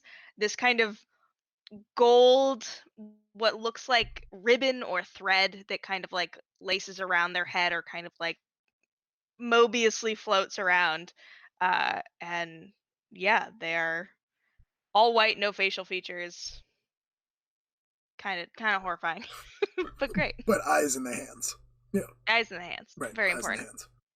Okay, yeah. So you kind of step out and you are just I kind of imagine, and feel free to reflavor this, but when you say mind blast referring to Tabris, I sort of imagine that as like just sort of the full weight of Tabris's being. Almost just like they're kind of like the way you describe the way that they have the robe and the mask, like they're sort of constantly hiding, constantly lessering themselves. And I imagine the way that this mind blast is it essentially you are sort of like showing yourself in your full glory, and that is an attack in and of itself. Yes, and just a little push extra. Right. Tabris has revealed theirself before, but this in full force, and also kind of like, hey, step off. Right. Okay. This kind of they're gonna flex a little. Yeah, just a little. So I think what you were doing is unleashing the dark. Hell yeah. Yeah. Okay. I have no more helpful bits. No more so darkness it's just, tokens? Whoa. Well, I probably could have. No, I asked someone to open their emotions to me, so that would give me a few. Okay. I would assume. Yeah, I agree. We should have resolved it at the time, but like it's a play test, so yeah, no big deal. I forgot. You can pick up 2 to 4. Your choice. Okay. I'll pick up 4 since she really seemed Yes. stunned by it, but I will use 2 right now. It was very affirming for you. I overshot. I got a 13. Yeah. Hell yeah. Your control falters and you go too far. Heck. You get to choose one from the list, but I get to describe an unintended consequence. Okay. Where's the list? So the list, if you're in the playtest document, it's on page 34. Oh, I'm not. Let me grab it. Oh, okay. You may have, it's one of the moves if you printed those out on paper also. Oh. But, like one of the universal moves, the basic moves. Nope, I didn't. Okay, no problem. So yeah, it's on page 34 of the playtest document, but you can get past their defenses and inflict a condition, which is sort of like this system's equivalent of damage. You don't deal physical damage because you're big monsters and you can hit each other all day. Ultimately, the way that you win is by making them give up. Basically, when there's no more fight left in them. You can get what you want from them, which is obviously open to interpretation. Avoid reprisals, harm, or cost. If you don't pick that one, they're going to hit you back in whatever way they choose, and it's going to hurt. You can gain the upper hand for now, also open for interpretation. Expose a weakness or flaw, or confuse them for some time.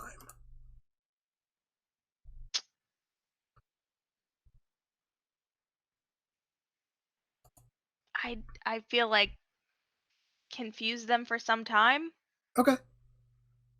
Yeah. I don't know. No, I don't know how powerful this thing is, but right. That is the question, and I think that's a fair use, especially given like that you're sort of like trying to outglory this thing in Essentia. So yeah, you kind of like cast off your robe in slow motion. We see Tabris walking towards this thing, coming around the car, and just sort of unveiling themselves fully.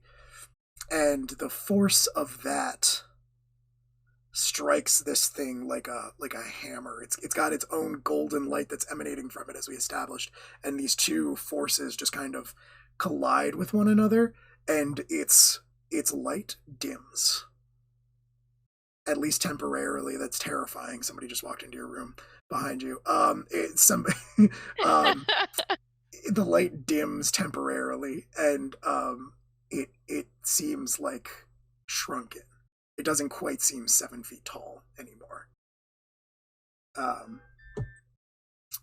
Yeah, so it is now stunned or confused. Like it's clearly been thrown off balance, and whoever would like to go. So we're obviously getting into Powered by the Apocalypse combat, which if you're mostly familiar with like Dungeons and Dragons or systems like that, this is a lot more freeform. We kind of follow cinematic rules. So like if we think about it in terms of a spotlight, the spotlight essentially gets thrown to whichever character has a cool thing that they want to do. And then when we resolve that cool thing, it's kind of like who else has a cool thing that they want to do. So our goal here is just to make this as interesting and dynamic as possible, not necessarily to like follow a turn order or anything like that. So does anybody want the spotlight now that Tabers has stepped out and kind of like kicked things off? I think Darwin, now that like they're not like what the fuck about everything, I think they would probably chassis out of the car. I mean, this is like a high stress situation. You might even scurry. I might do like a little Boston Dynamics little tip tap. I think since Darwin's not really a very like violent or like even anything that deals with fighting, I do think Darwin would probably try to like assess the situation and really try to read this character and kind of get an idea of what the situation is and how best we could go about it, finish it, do like what we have to do to like take the least amount of damage as possible, like doing that like quick math in their head. And just kind of like, okay, what is the fastest, what is the hypotenuse of this fight? All right, yeah, I think that's really interesting. I think that's going to be power through darkness. So you're pushing the limits of your supernatural powers, straining to do the extraordinary or avert imminent danger. I was actually going to. I don't want to argue with No. you, but I was. There's a move that I took that's called Soul Like a Steel Trap. Yes. Okay. Cool. And it says your cold analytical skills can help you devise the perfect plan when you study a tense situation, spend darkness tokens, and roll. Love that. Yep. Specific playbook moves always supersede the basic moves because I don't have those in front of me all the time. So if you gotcha. if you plan an action and it's based on one of your playbook moves, just say that and I will be like, yeah, absolutely do that thing. Sick nasty. Yeah. Okay. I think I only have one darkness token left. One little token. Yeah. Okay. One little token, so I'll do that. So roll 2d6 plus 1.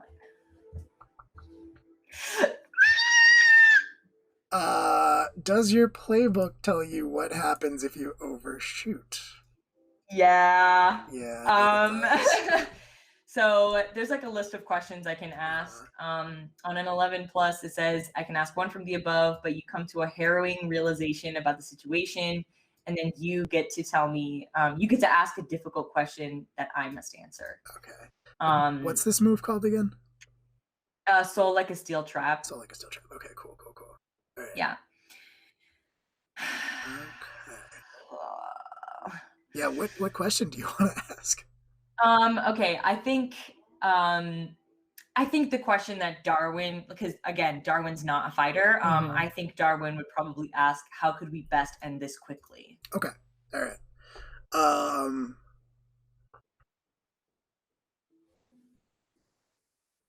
Okay. I think these answers are kind of similar. I think how could we best end this quickly and your harrowing realization are essentially the same thing. And I think Darwin looks at this being with your cold analytical skills, and because, as we've established, you don't perceive things through eyes, right? The way that other people do. You can see things that others can't see. You sort of are able to look beyond the armor and the like giant blue-skinned figure underneath and recognize the man inside.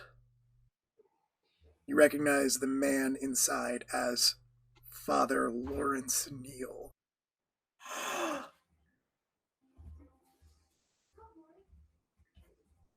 Okay. So the harrowing realization you have, how could we best end this quickly? Ultimately, inside of this creature, whatever it is, inside of this mantle of power that's been bestowed upon him, is just a guy. But part of that realization is that there's a human being trapped in there. Shit. Darwin would relay this information. I think they would probably kind of like at that realization, kind of almost instinctively like take a step back and say, they're human.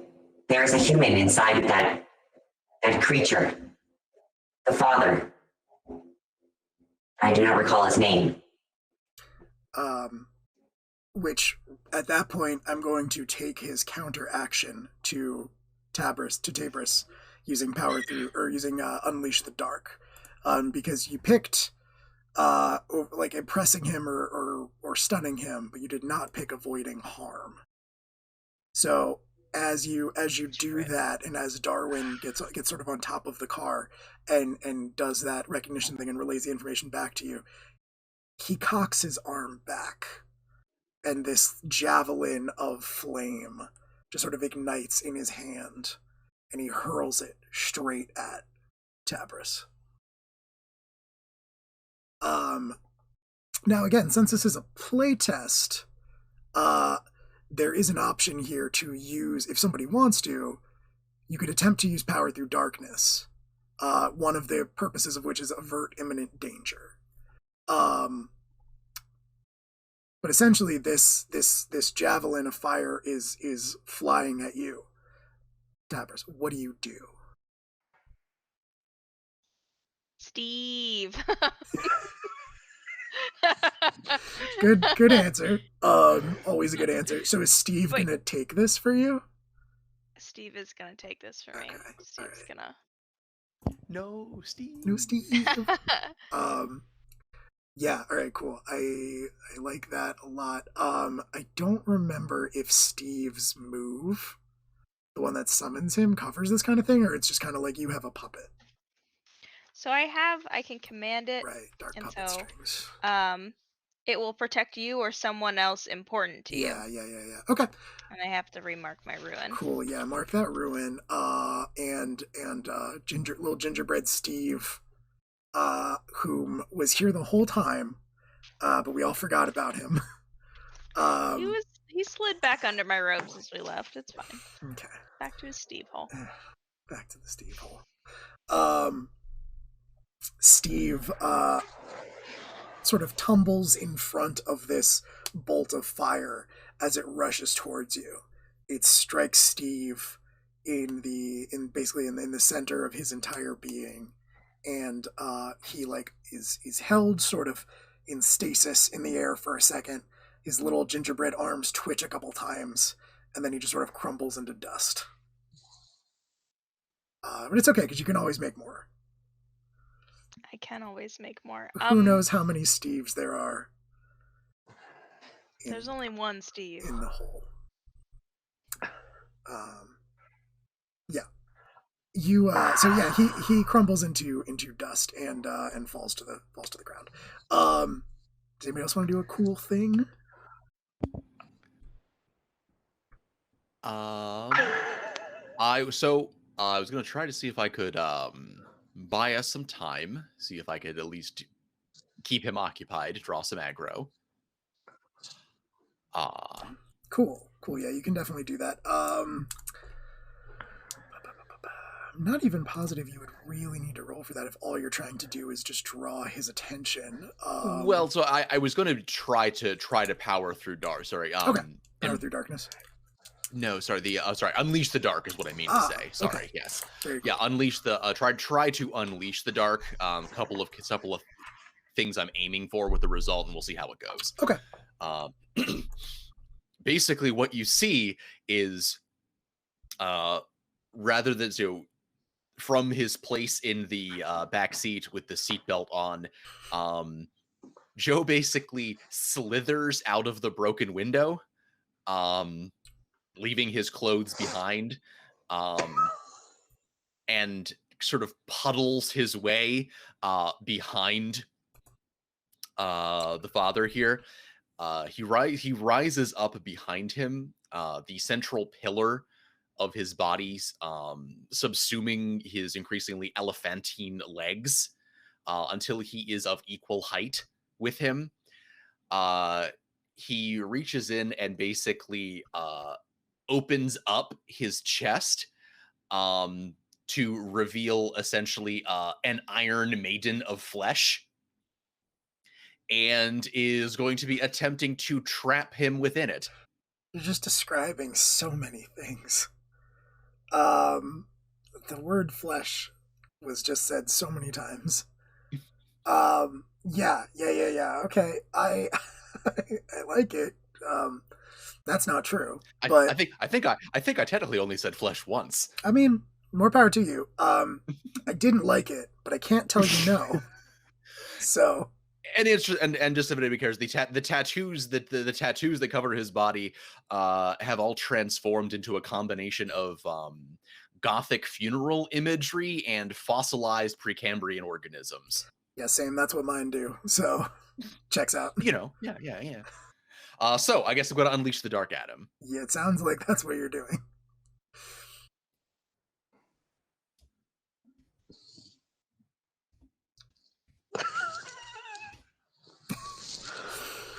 I think you squeak by. You don't squeak by. Nope. I boy. Don't. Oh boy. Don't know, and I don't. Gonna describe the desperate position you find yourself in. Okay, all right.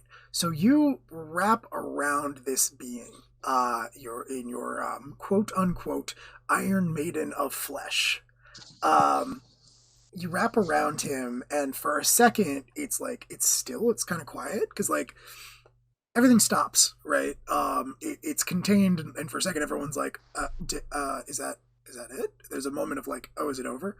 And then from inside, you see this like sort of bubbling. All of you see this sort of bubbling, boiling kind of thing, and then one gauntleted, glowing fist punches its way out through the mass of flesh that is Joe. Grabs the rest of it, like grabs a handful of the rest, and just starts peeling it off of his body. Hurls it to the ground in front of him, and then hauls back a hand, drawing in another javelin of fire in the hissing rain, and gets ready to just cast it down onto you. Because of the desperate position you did find yourself in, you are going to have to mark a condition. Okay. And I believe, ultimately, we can have a conversation about it. I feel like for you,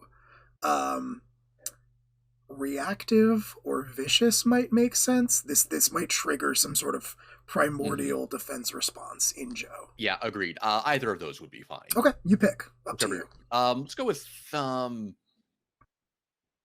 Let's go with reactive. It's definitely going to provoke a reaction from me. Yep, absolutely. So you are hurt from that, just that experience, and then also he looks like he's getting ready to finish you off just by hurling a javelin of fire down at you. Cass has not done anything at this point. Would you like to do something? Yeah. I think Cass has been in the car this whole time, just sort of having a panic attack. And so eventually, we'll get out seeing fistfuls of Joe torn free from this armored angel man.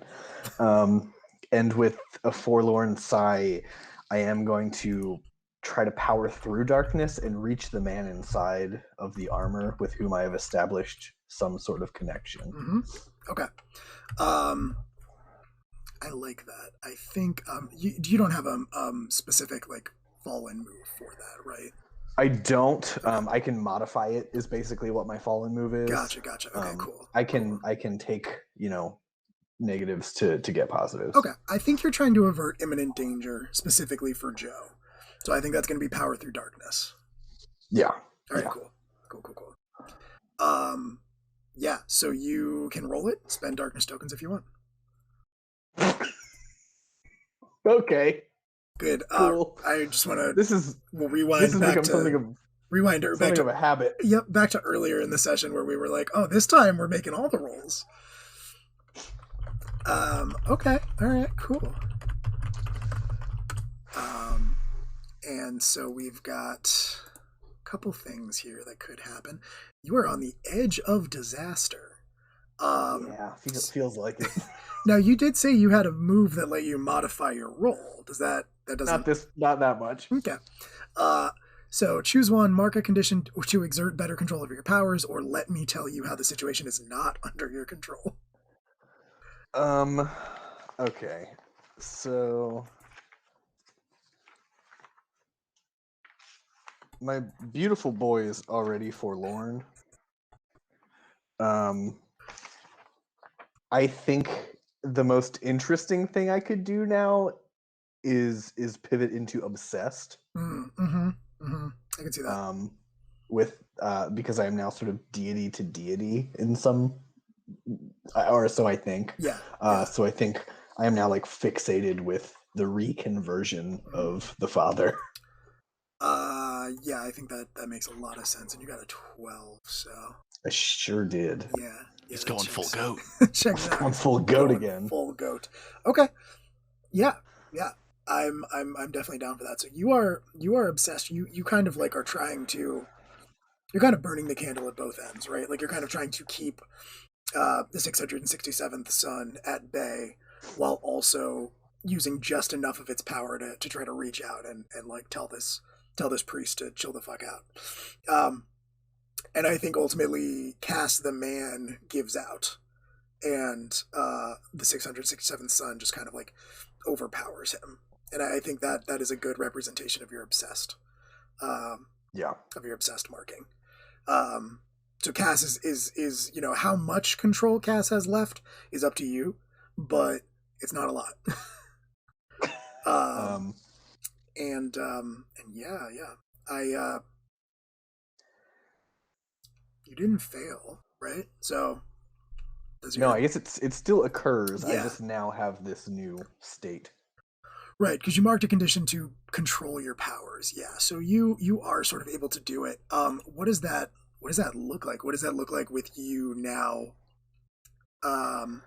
infringing your will over the father, or at least attempting to? I think that I am. So I'm going full goat and just sort of like trying to display my splendor in this sort of like, but it's just like sort of like, chubby stained shirt Cass, but like twitching goat head and like 10 tongues and 100 horns, and it's awful. But I am just sort of like beckoning the father to like exit whatever this thing is. Okay. Cool. Okay. Very cool. Yeah, you do succeed. So what I'm gonna say is like the being hesitates. This golden warrior hesitates, one hand cocked back, ready to just sort of throw fire down at its feet where the puddle of Joe is. And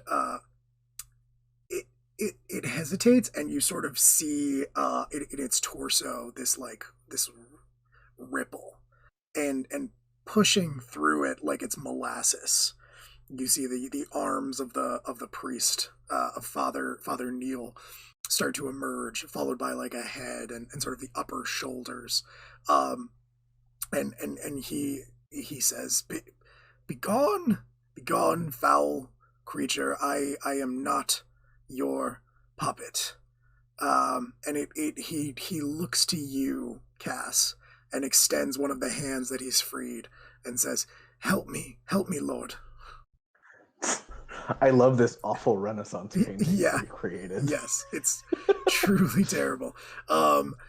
He's not fully out. Like he's about like a quarter of the way out, but he's got his arms out, shoulders out, head out, and his arms are extended out towards you, beckoning for your help. Yeah. Yeah, I mean, I would if I am able, I don't know if there's a move you would like me to associate with. I would like to pull him loose. Okay. Yeah. I would like to remove him from the angel hole, please. Listen, there's only one hole in this game. Okay. All right. Yeah. I think that's good. I think perhaps. One second, let me look through here real fast.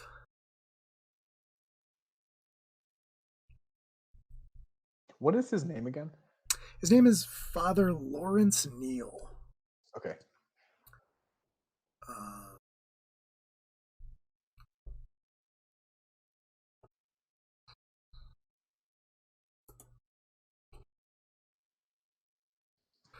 Okay. All right. Cool. Yeah, I think you can roll for this, but I think before you do that, I think you are being this is an extension of what the darkness demanded of you earlier, right? Okay. Sure. And I think you are maybe torn between in this scenario. Okay. So I think before you attempt to do this, you are going to have to decide whether you are letting your monstrous nature out more or less fully, trying to diminish your power, or spending a bond with someone to regain control in the way that you did the last time this happened. Yes. Excellent. I am, in fact, going to spend my bond with Joe. Okay.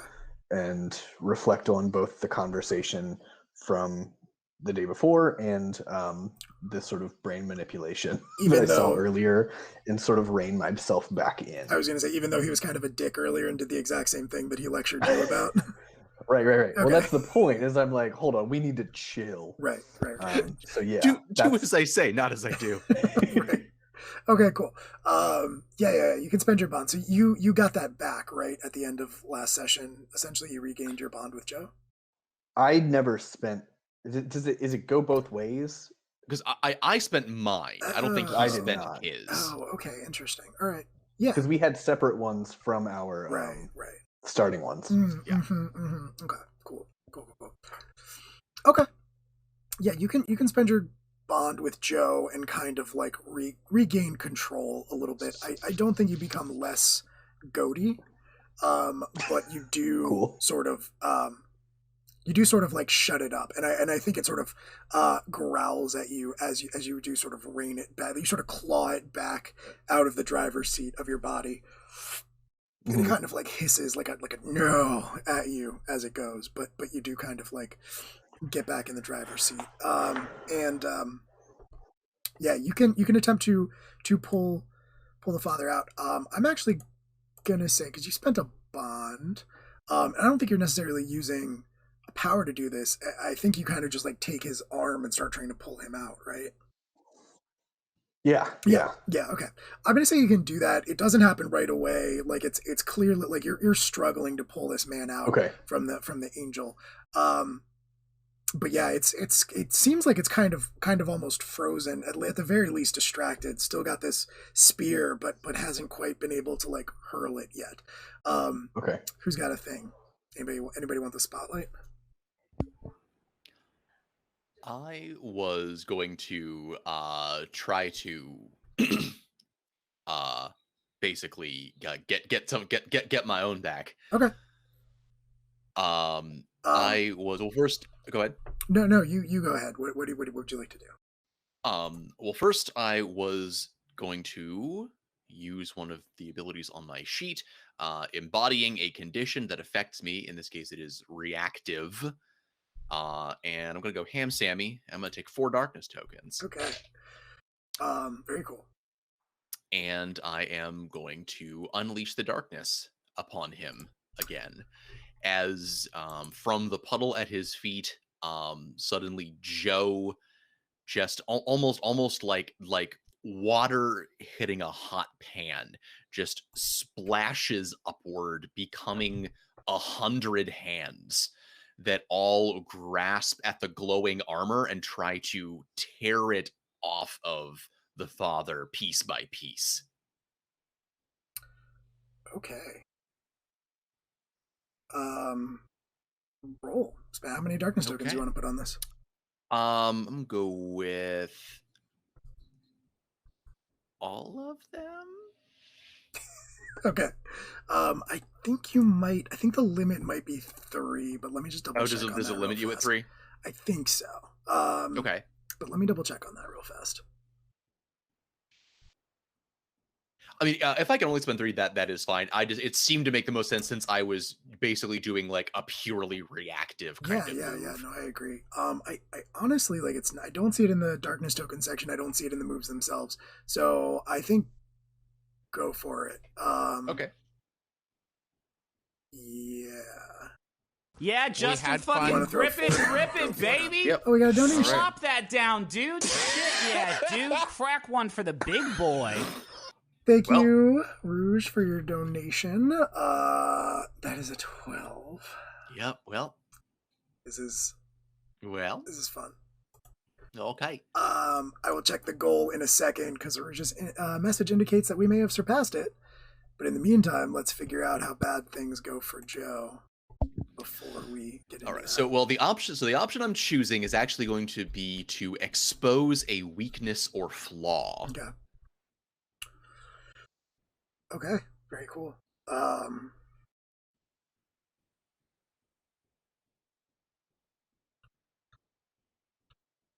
Okay. Yeah. You reach up with your arms, and you all like these 100 arms of flesh just sort of like surge up out of this puddle at this being's feet, and they sort of just grasp these pieces of armor and start sort of trying to pull them off, pulling this figure in different directions. It sort of jerks around a little bit, and you see you actually, like, as you were sort of prying these pieces of armor off, you can't quite get them like off of the body. They are too strongly attached, but you sort of like a bunch of the hands, like probably like, I don't know, 10 or so, just sort of grab the back of this thing's armor, the back of this plate that covers its chest, and kind of like start to pry it off. And I think, Joe, in whatever manner you can perceive things when you are just a flesh being, you can see through this sort of semi-translucent blue flesh of the being under the armor, some sort of object sticking out of the back of the man's back, sticking out of his back. You can't see exactly what it is. It might be like a knife or something like that. You're not sure, but you do spot that.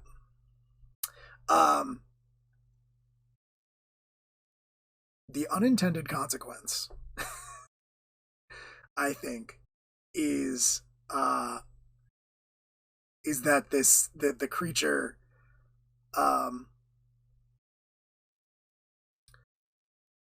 looks, this warrior being tilts its head down with the glowing red eyes, looks at you, looks at itself, and says, "The purifying flame does not touch me. Let's see if the same is true for you." And then just ignites, it just bursts itself, just burns this fire that it's been sort of concentrating into this javelin form, explodes out of it, just completely immolates it. And it as it turns out, Joe is not immune to the purifying flames. Ow. Yeah. Which I think big guy, that's gonna be another consequence. Okay. Yeah.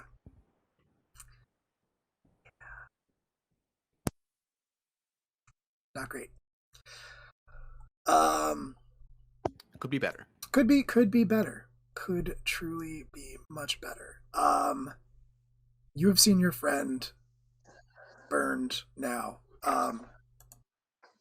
I know Tabris and Darwin have not done anything in a minute. Would one of you like to take action at this point to try to save Joe, who's not doing great? Also, I did just check real fast, and we are at $315. So thank you all so much. Sweet. Yeah, thank you all so much. This is our last session, so there doesn't seem to be much of a point in updating the goal again. But if you want to keep giving, please feel free. The more that we can give to stop AAPI hate, the better by the end of the session. So if you can, feel free. If not, don't feel pressured. But thank you so much for helping us not only meet our goal one time, but twice. That's amazing. But back to the action. Joe is burning. Yeah, I think Darwin, now, like, seeing, like, kind of the consequences of them just, like, even just mentioning the father's name and seeing, like, Cass run in and Joe run in and kind of having everything panic. I think they, I don't, and I'm not 100% sure what this would be, but because I have a power of darkness called Machines Powered by Soul Magic. Yeah. And I think seeing this, like, being encompassed by this shell armor, it kind of triggers something in Darwin that makes it like kind of reminds them of themselves, in the sense of, like, there's this being inside of this thing, just like them. Like, they are this, like, soul essence inside of this armor, in their case, like a tube. So they're wondering if there's, like, a way to, like, be able to capture that essence or, like, suppress it some way. Kind of how they were able to extract them out of their armor, or, like, you know? Hmm. I don't know what that, I don't know if that's Unleash the Darkness or like Yeah. using the power of darkness. I'm not sure what that would be. I think that would be Unleash the Dark. I just want to Okay. clarify what you want to do with machines powered by soul magic. Are you like trying to use your use the fact that you are kind of a machine powered by soul magic to fight this thing? Because I have a very cool dumb idea for that. Or are you trying to sort of kind of like take the energy of whatever is like making this regular guy into like this big angelic warrior kind of thing, like sort of siphon that energy off? I had originally thought of it like I was the kind of the first one, like the I am the soul, the machine powered by soul Cool. magic. And they're also kind of a machine Yeah. powered by soul magic in a way. That kind of like reflection. So I have kind of a cool, again, very dumb idea about that, which is that Let's do it. this might be very taxing, so Darwin doesn't do it very often. But I sort of like the idea that the only thing that's actually holding your Boston Dynamic body together is your own, like, the power of your own soul. And yeah, the will of my soul. as such, you can kind of like reformat it. So okay, yeah, I'm kind yeah, of imagining this sort of like in the same way that this is like a big magic body surrounding a man core with like armor on it, this sort of big sort of ectoplasmic form with Darwin's jar in the center of it and the different Boston Dynamic components as like its own pieces of armor. Yeah, I definitely think that Darwin just like decided to take this shape because this just works in a lab. Right. But we're not in a lab. So I think that definitely works. As far as Cool. I don't think Darwin would limit himself. Right.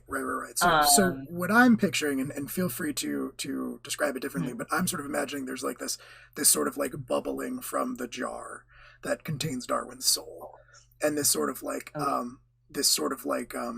hulking form starts to emerge, like this glowing ectoplasm kind of like starts to seep out the sides of the jar, forming this sort of like big, almost hulking figure, and the different pieces of your chassis kind of like snap into these different places on like the legs, the arms, etc.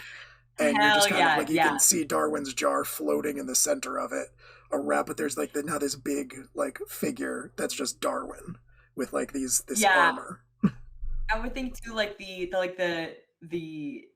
tape recorder that usually kind of like sits on top of their little jar, like goes down and forms like almost like is inside of this like chest of this strange Hulk Darwin. Yeah. Yeah, and I guess I would roll for that, but I think Darwin would also try to give out instructions. Okay. And I think they would say something like release the human. Your soul can be powered just like I can be powered. Using humans is weak. Using humans is illogical, as they are illogical. So release him. Okay. Okay. So you definitely don't have to roll to do that. That's just a real cool thing that happens.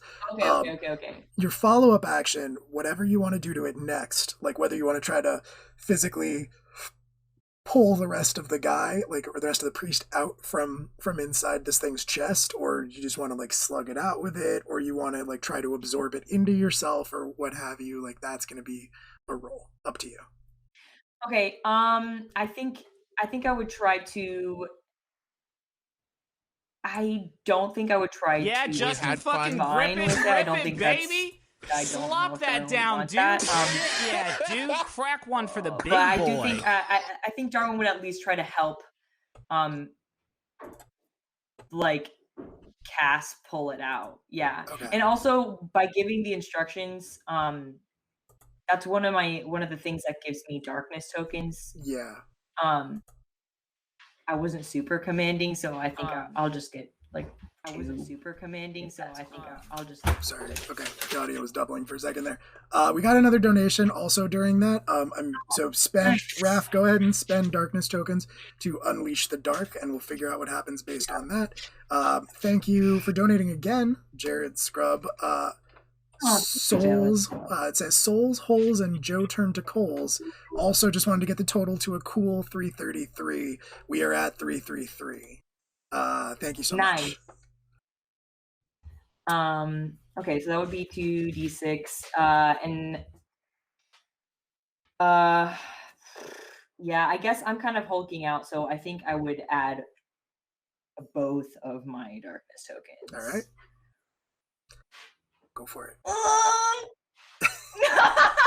You didn't overshoot. Oh no. You did not overshoot. I'm very okay. Oh man, yeah. You have greatly underestimated them, which is a theme for this fight. Yeah. So, let's take a look here real fast. I'm telling you, man, Darwin's not a fighter. Definitely not. Never has been. Definitely not. Never has been. Never will be. Yeah. Okay. Cool.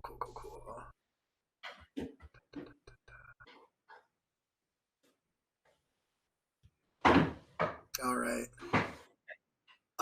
Okay. Very cool. All right. So you, what is it you're doing again, Raph? As like Darwin Hulk. Hulk Darwin is trying to like help Cass pull out the father. Try to like release the human, separate human from this what they understand is like this soul, other soul being. Sure. Yeah. It like you are sort of pulling you. So you have one arm. Cass has the other arm. You're both trying to pull this out, and the being, the warrior, the holy warrior, reaches out and places a hand on this like ectoplasmic head that Darwin has manifested. Obviously, it's not a real head, but it's just something for him to hold on to. And he says, in this same sort of commanding, resonant voice, "You speak of souls. Let's see what lives inside of you." And just kind of takes his hand and just forces it into the body of ectoplasm that you've created, reaching for the jar. Not the jar, man. That contains Darwin. Dude, not my jar. Not cool. Not cool, man. That's my Hands jar. off the jar. I would like to know what the darkness demands of Darwin. So the darkness demands that Darwin destroy the fear of death by creating an in-between world for all. And then also eventually everyone can sacrifice their life to be in this in-between world, and thus death will no longer be needed and death can be destroyed. Okay. All right. Okay.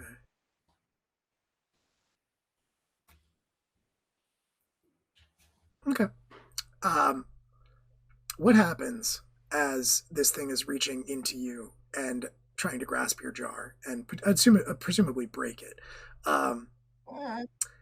Is you see what is have you thought about this at all, Raph? What does death look like to Darwin when Darwin perceives death, the thing? What does Darwin perceive it as? I don't like, because Darwin doesn't really see it. Right. I think I had it originally how I envisioned it, kind of how Darwin speaks to death. Yeah. Death also speaks to Darwin in a very similar way. Yeah. Yeah, so I had it so that when death communicates with Darwin, it like speaks to them through like the chopped recordings of their old lab like tests and lectures recordings that they had. Yeah. So it kind of speaks through using their old voice. Right. So what happens now, I think, and I think only Darwin can perceive this, is what we sort of established, is your tape recorder, you hear as this thing is reaching inside of you, you hear it rewind, and then you hear your own voice coming out of it and echoing, and says, whatever you are, you're not me. Let me die.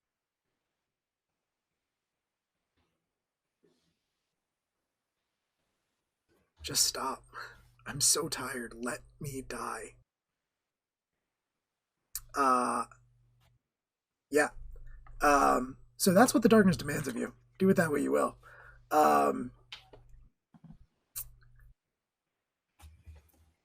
Ash, were you gonna say something? Tavers, were you gonna say something? I wanted to stop it, but that's not possible. I mean, it's not actively hurting Darwin yet. You could try to stop it before it hurts Darwin. It's definitely going for that. Yes, I would like to unleash the dark and attempt to help. I also wanted to. This was before watching Joe get set on fire and probably Darwin doing this. I would like to gain darkness tokens to feel scared. You're embodying your condition. Well, it's not a condition. It just says feel frustrated or scared. Oh, okay. Yeah, I'm feeling one of those. I think you are. Great. Okay, I'm gonna take 2 for that. Okay. I am prepared. Cool. To Unleash the roll dark. to. So what are you doing? To intervene. Tabris has telekinetic powers and these kind of mind blasts and telekinesis and stuff, and I think that they're using that along with their hands kind of like pose to pull them apart, or to at least separate or try and get either put myself or my mind in between, or to get Darwin out of the way is the main goal. Okay. Oh boy, here we go. Oh boy, here we go. Nailed it. Yes. Yeah, you absolutely nailed that. You get to choose 2, so you can either you get a lot of options here. I see. Wow. I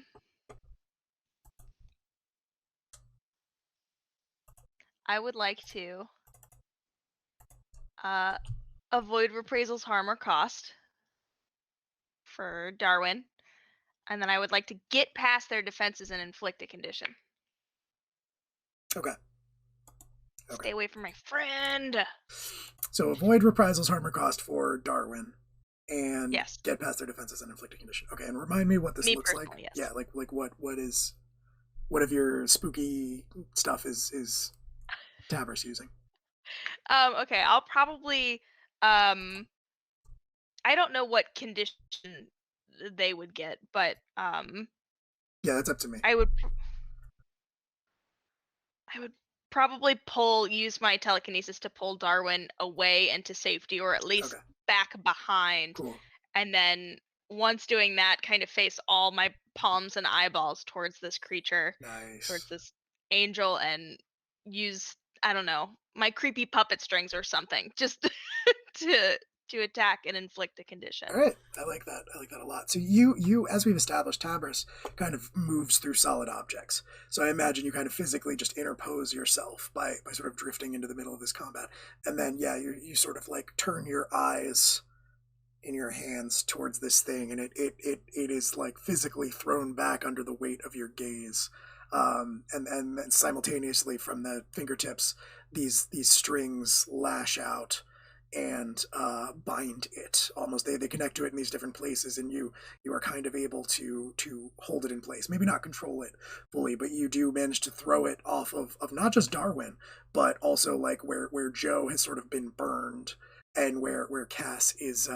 hanging on to the father.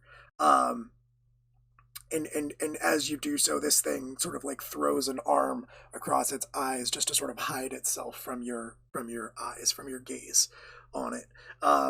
It just seems to not be able to take it. And it looks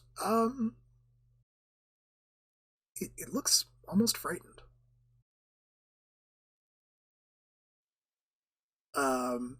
Yeah. So Joe and Cass, you've not gotten an opportunity to do much. Joe got burned pretty badly, and then Cass is just trying to pull this poor guy out. Frightened is my whole deal. That's true. So I would like to, and this is just my powers of darkness, so I guess this just manifests through the basic abilities, but I'm going to grow a couple of horns and just try to sort of spook this entity backwards while still trying to pull the father free. Right. Okay, all right, cool. So you're it's sort of like I'm torquing them apart. Right. Yeah, like you're holding on to him, and if this thing steps back, it's going to do your job for you, essentially. Right. Yeah, okay, cool. Totally makes sense. I think that's going to be, you're kind of enforcing your will, but I think you could also be averting imminent danger. Use your so could I'm not sure. The difference between these is still a little fuzzy for me. Yeah. Could I use my power with great precision and effect to perhaps change the situation before me by powering through the darkness?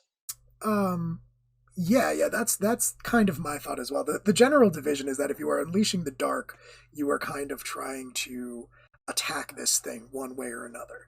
But I think while Kaz is doing that, technically, your goal is not to hurt this thing.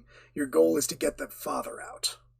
Right. And that makes me think that you are trying to do the extraordinary or avert imminent danger. So I think power through darkness in this circumstance is fine. You can roll that. Cool. I'm gonna do that. Cool. I'm gonna really do that. Yeah. Yeah, you did. You did really do that. Whatever happens, Cass's shirt rips. Yeah, I mean, I think like probably you're all just so alarmed at this thing. I don't think you've ever dealt with something like this before. It's very unnerving. So I do have to offer you a choice. You can mark a condition or to exert better control of your powers, or you can let me tell you how the situation is not actually under your control at all. This is a little weird to me, so I'm just going to ask. I have 2 bonds with the dark. Can I spend those? You can. Yeah. With the darkness itself. Yeah, what the darkness demands of you. Yeah, you can spend bonds. You can use it to either add +1 or -1 to your roll, though, which I believe would put you at an 11, which is still right. Yeah. But if I were to spend one with an individual, it just circumvents the bad? No, so in that specific circumstance, that's an option you're given by that move. Like by when you're torn between, one of your options is spend a bond to basically like they pull you back from the brink. But if you just spend a bond to influence one of your rolls normally, it's +1 or -1. Unless I can stack that with my class ability. Yeah, I think you could. Can you? Oh, then yeah, for sure. Can you use the fallen can you use a fallen move to like reduce your roll? I can. Yeah. Then you can. Yeah, I think you can absolutely do that and spend a bond and be fine. Okay. What is that move? It's gonna get real ugly. Because so basically, I have to exchange marking a condition. Okay. For reducing something by 1. Okay. And this takes the form of me again crushing like a fetish to my god. Right. So I go ahead and pull a little straw die out and crush that, and in doing so break a bond with the darkness as well, I guess. And that's how I'm gonna wiggle these 2 together, and that'll bring me down to a happy little 10. Okay. But I am now raging. I think that's fair. We love a 10. So let's see. With a 10, you are just able to do it. I think you were you're powering through darkness. Use your powers with great precision and effect, changing the situation before you. I can offer you a reprieve, a golden opportunity, or a bond with someone. Okay, yeah, I will create a golden opportunity here. Wonderful. You pull this man out. You get him like most of the way out.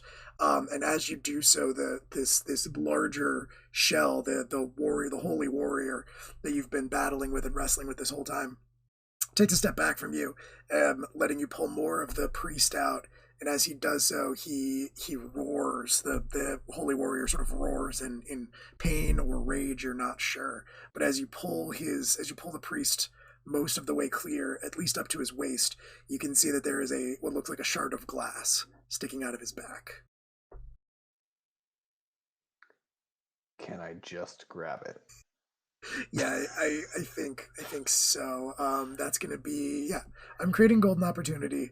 I think you can absolutely just grab it. I think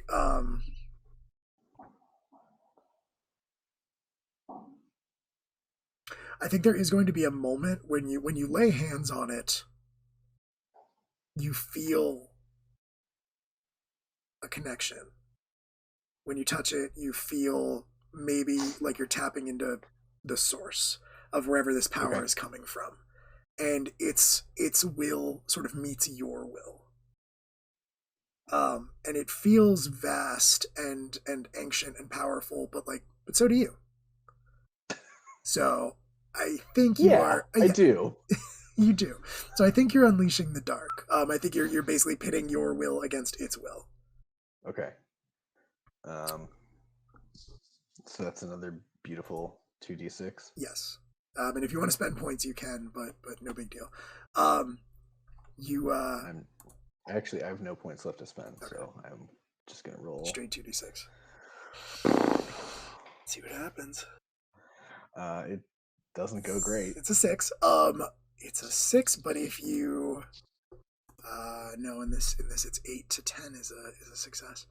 Okay. Cool.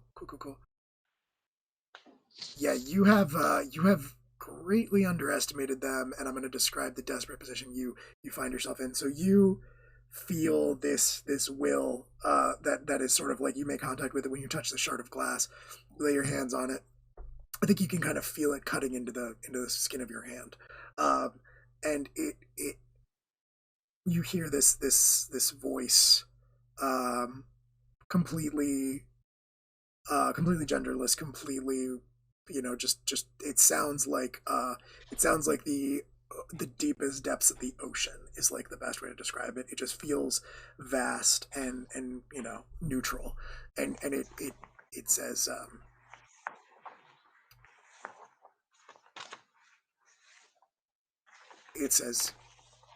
you are why this is necessary. You are why this purge must come. Why the waters must wipe everything away.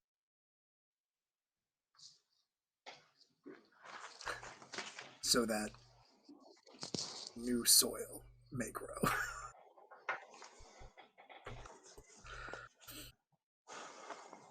That was very dramatic. Thanks. I just found my old glasses, so I'm excited that I found them. So yeah, you are sort of, this situation is that you suddenly feel very outmatched. You clearly underestimated the consciousness behind this power that you're attempting to tap into. Joe, you have not had an opportunity to do something for a while. What would you like to do? You're not in great shape. Yeah, no, could be better. So the shard of glass is still in his back at this point. Yeah, you saw Cass lay hands on it, like grab it, and then freeze, and then you know how that the goat head kind of like twitches constantly. It kind of just like goes into overdrive. Right. Okay. Well, So I had to mark another condition, got vicious. I'm going to embody that condition for another cool 4 darkness points. Um, the charred amalgamation of Joe is going to peel itself up off the ground, reforming into a shape that looks sort of like Joe if he were 7 feet tall and grotesquely chiseled. His face sort of becoming this angular parody of a Neanderthal, as one of his fists becomes this blunt carapaced club, and he is going to basically try and just shatter the piece of glass. All right. Very cool. I like it. What are you rolling for this? That's going to Unleash, be I assume. unleashing. Cool. Go for it. I'm into it. And I'm going to, go ahead and just spend all those darkness tokens. This is really adding another gender critical layer to Joe's whole "I'm just a regular guy" thing.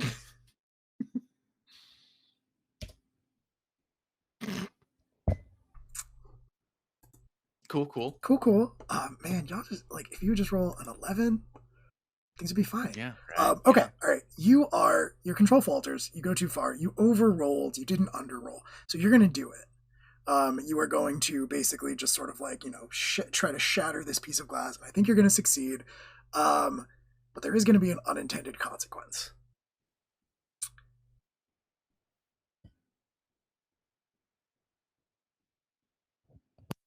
Okay.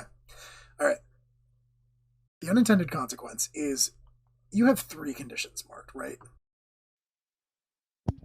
That is correct. And one of them is vicious. Yeah. Yes, that is the one that I am channeling. Okay. All right. To get those darkness points that put me well over. Right. So I don't even know that Joe is fully aware of this, but this happening, like the Joe, the person who's normally in control, I don't know if you're really necessarily perceiving this as clear-headed, but you kind of bring your fist down as this big, almost flesh golem thing.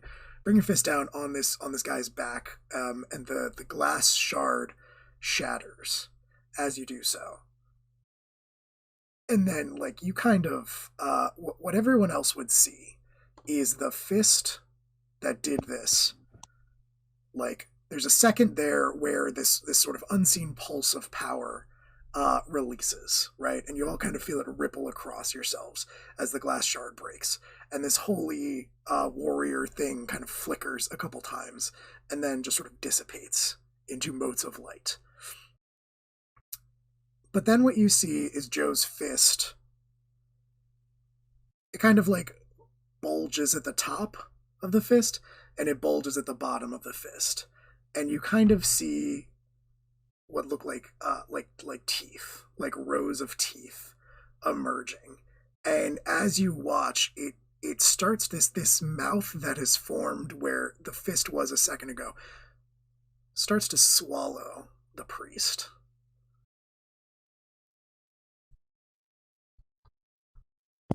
He'll be fine. Just consuming him whole like an anaconda. Joe, no. You kind of see there's ripples go traveling up the arm, almost like snake's stomach muscles as it's trying to devour something. Yeah. What do you all want to do? So I will say this. That is what I'm describing. That is what the darkness demands of you in this situation. Brendan, do you think Joe is torn between, or do you think Joe is all in? I'm gonna say Joe is torn between. Okay. He has lost control. He is realizing what a terrible mistake that was, and he's gonna try to pull it back, but he's only just starting that reaction. So in that case, you have two options. You can describe how you diminish your power and conform to what society demands. That's going to cost you all of your darkness tokens. Or you can spend a bond with someone and describe how they directly or indirectly help you regain control in the situation.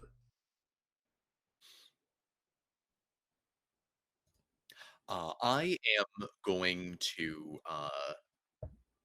be gone with all of my darkness tokens. Cool. And basically, he starts to visibly shrink. And as he does so, he disgorges the priest. Shrinking down into this aggressively average, not quite 6 foot, like dad bod, suddenly very awkwardly naked man. Okay. And yeah, you have this you have the priest there. You have Father Neil, who just sits there on the ground, completely dumbfounded, looking around. I'm terribly sorry. Because somebody, I think, I'll just get my pants. Never mind. Will, you have handed me the single best one-liner that could have worked for this character.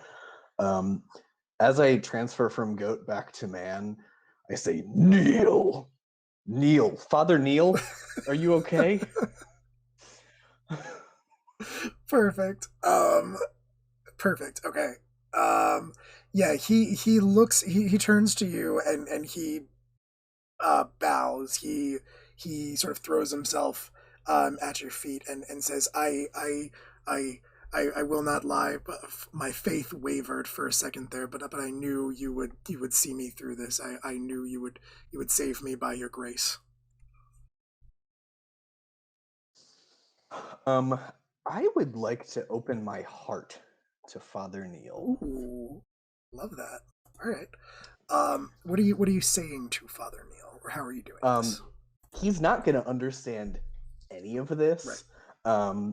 But Cass the man, now back in control, is just going to say a bunch of normal shit that I like. Okay.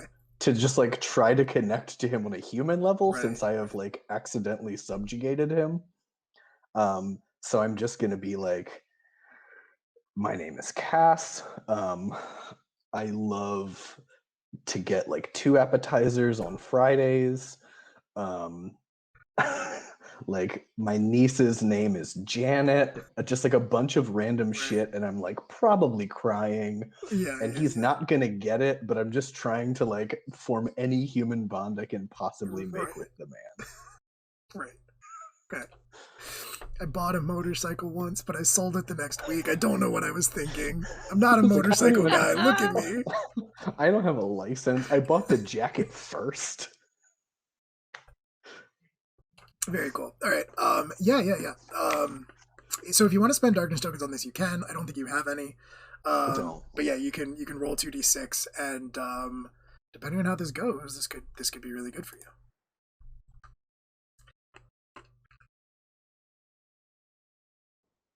It's a 9. It's a big 9. It's a huge 9. It's the biggest 9 I've ever seen.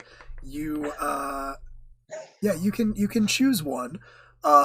He is not a PC, so he can't choose one as well, but you can like grow closer and get a bond. You can clear a condition as he like kind of soothes your heart. If he taught you something, you can mark an XP, and if he gave you hope, you can clear a mark of ruin. I am going to clear a condition and get rid of raging. Okay, that makes a lot of sense. Yeah, so you're kind of able to calm this, and I think as you do so, I think it has this sort of unintended side effect of humanizing you, or maybe an intended side effect of humanizing you in Father Neil's eyes. And he sort of looks around, blinks, and looks back at you and says, was all of this a dream, or some kind of test? Yes. Let's say yes. I should go home. I should go home.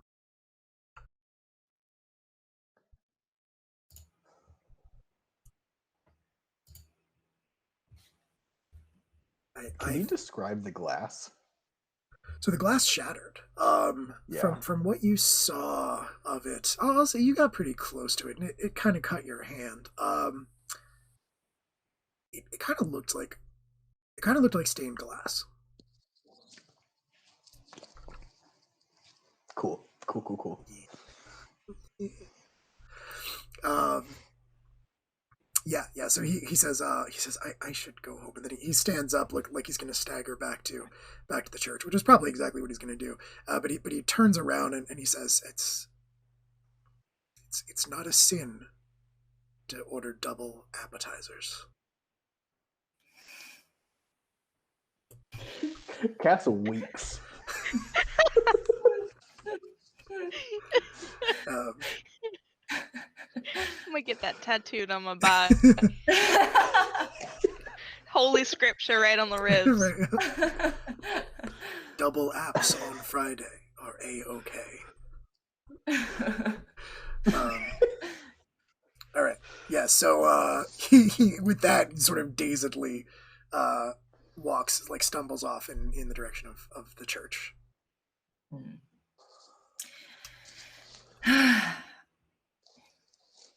I think Darwin would actually now that, well, first of all, Darwin would probably just start, like, you would see, because it was just exhausting for Darwin to be in that form, you'd see like bits of the chassis just kind of like start like falling. Right.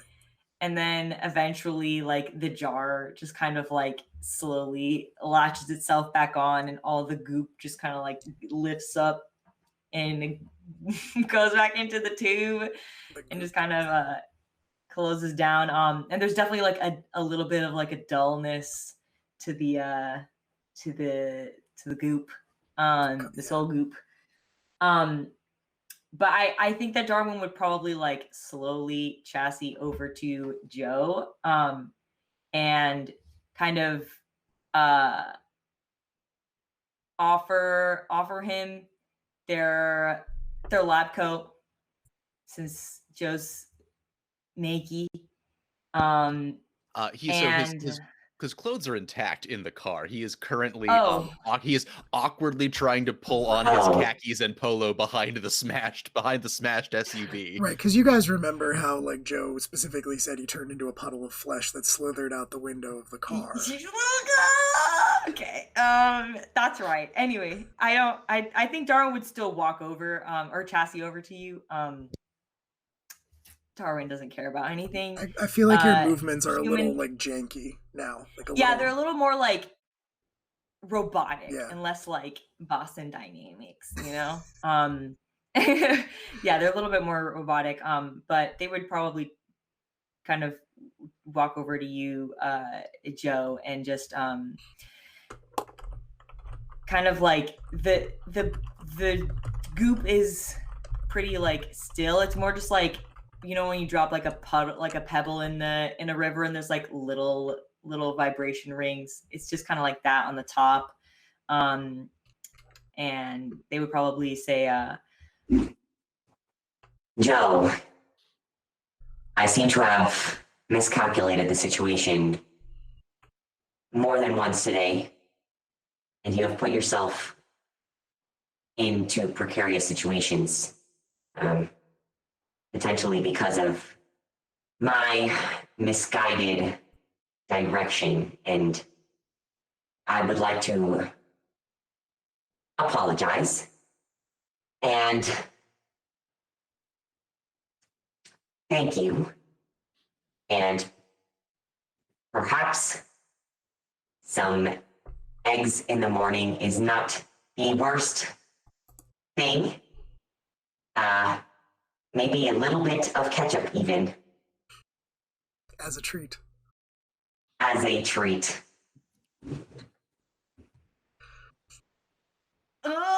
And then just kind of like nervously just like nyeh, nyeh, nyeh, and then just starts chassis-ing away. I'm basically just trying to like open my heart a little bit to Joe. Yeah. Because of what happened in the Sullivan's place. You kind of took care of it. What happened here, you just like really went in there, and both times Darwin just kind of like wasn't able to do much and was kind of like startled by the situation. Yeah. I don't know how to like open a blog. I don't know how to do that. So yeah, so I think reveal your heart makes a lot of sense. And, that's what it is. Reveal your heart. Good things can definitely come from that. So roll if you have darkness tokens, you can spend them. I'm not sure you do, but you can roll. I don't think I do. Oh yeah.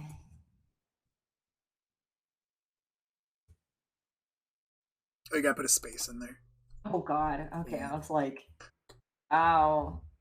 All this heart opening for nothing. I know.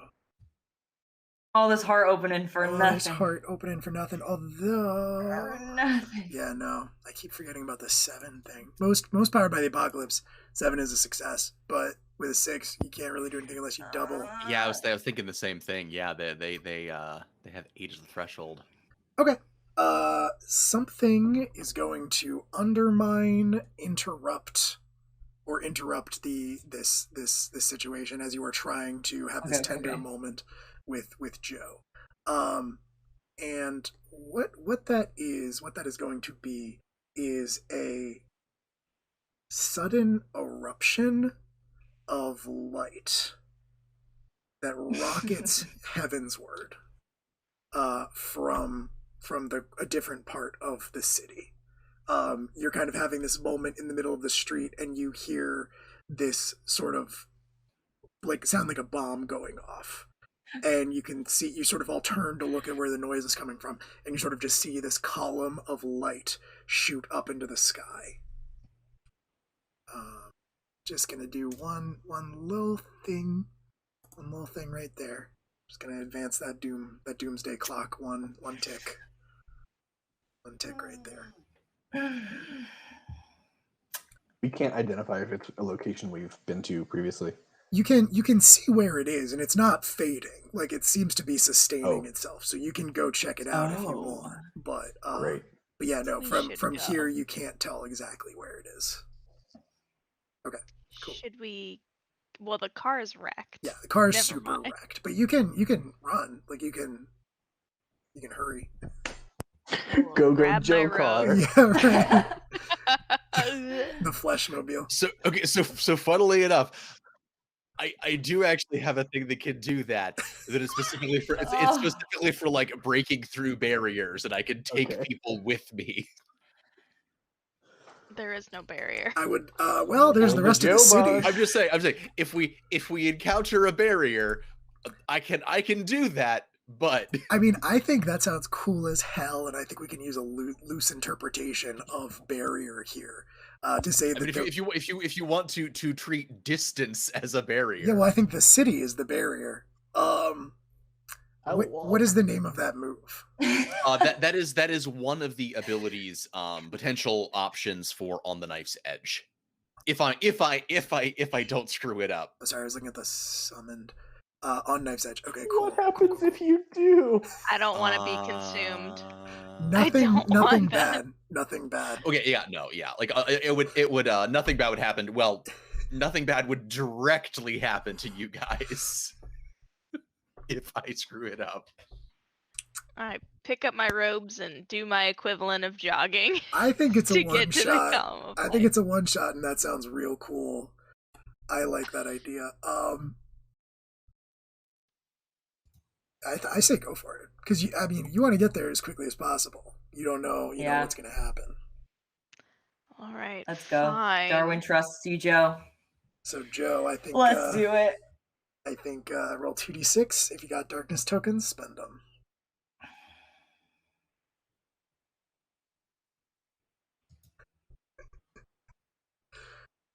You did summon the Joe Mobile into being. Ooh, I did discover one hitch. What's what I that? was trying to do. Well, all right. Actually, here's the thing. I know what I'm going to do here.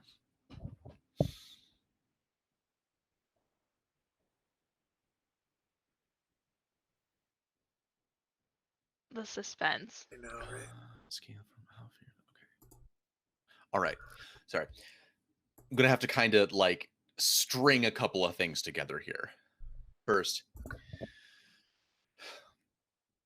All right. I think that I can get us there quickly. But I may need for you to trust me. I know that might be a little bit difficult, given what you've just seen from me. That was a lapse of control and a lapse of judgment on my part. That's what can happen. That's what could happen to you. I don't want you to have any illusions about this. If you're going to place your trust in me, you'd have to know what the consequences are. If I lose control, if I lapse, then there won't be anything left of us. It will just be me. Everything that you are will just become me. I say this because I am still asking you to trust me.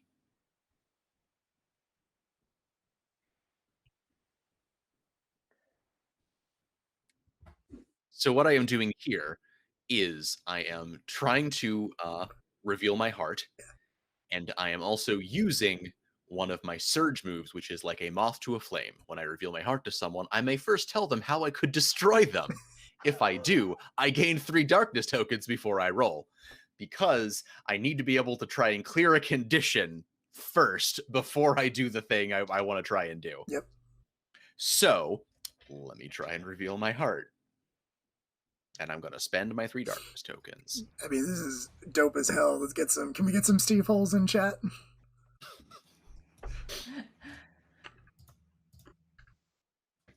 I can type. I am very good at typing. Well, I mean, this is just unprecedented.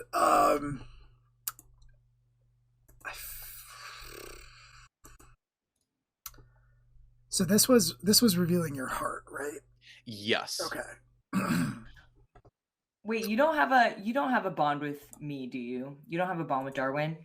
I think it's only a 6. I would have to pump it to an 8. So multiple bonds can be spent on a single roll. If you spend 2 bonds, you would get to an 8. We do. Well, I think we all had a bond with each other, right? It depends. Every playbook gets its own bond, and we did define what they were, but yeah, that was last session. Okay.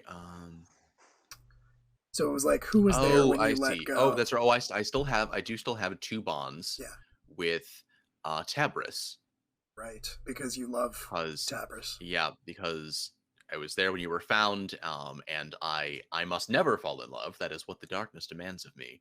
And I loved you, but you rejected me for my own sake. Yes. So maybe there's this very deep moment between, maybe even an unspoken moment between the two of you, sort of recognizing where this comes from. And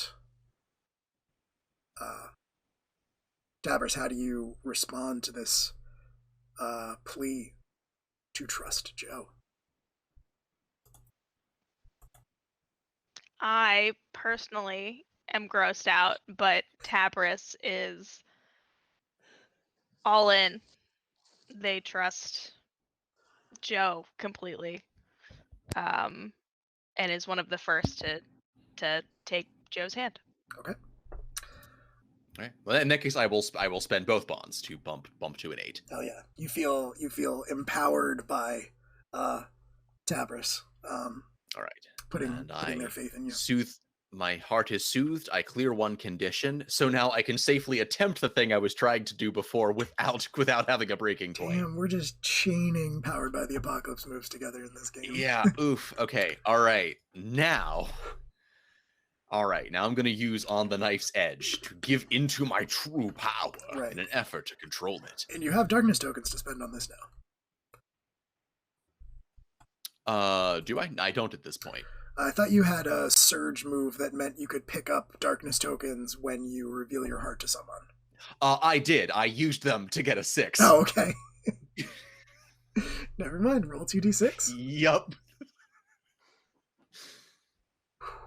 All right. Let me see here.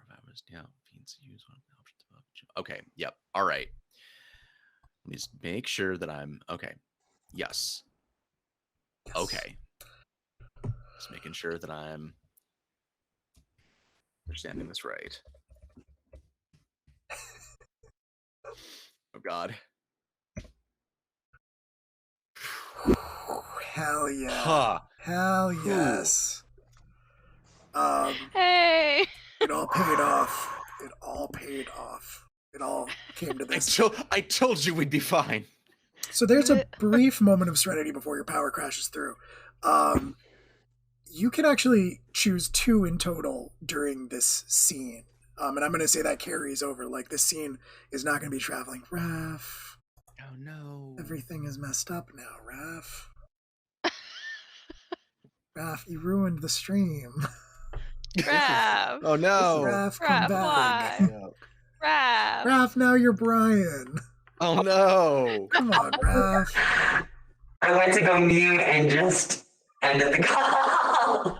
I've come this close to between, like, when I've been moving tabs looking at my books, I have been like this close to just Xing out of the video chat. Fine. It's fine. I am so sorry. You're also Darwin, by the way. Yeah, your Darwin voice is on. I'm back. That was Darwin. Just ended the call. All right. Darwin Get it. Flesh bus is gross. Flesh bus is disgusting. So you have 2 that you can mark. I will carry that over. Obviously, I think based on our conversation, the first one is going to be nothing can stop you. You break through any barriers or restraints. Mark a condition to safely bring others with you. I don't know about you, but like Fleshworm? I was thinking something along the lines of the cat bus from My Neighbor Totoro. If it was also Tetsuo from Akira. Yeah, so much worse than Fleshworm, but we love it. Okay, all right, Flesh Bus, quite literally. I'm picturing like human legs, right? Like it's just running on human legs, like 12 of them, like Flintstone style. Yeah. All right. Cool. So yep. Nothing can stop me. I break through all barriers and restraints. Yeah. And I have to mark a condition to bring others with me. Okay. So I'm still at net 3 conditions. All right. So I think my thought is that, like, if you had overshot, I think I would have said that you kind of just take the most direct route through the city and just kind of barrel through buildings and do like a whole mess of property damage.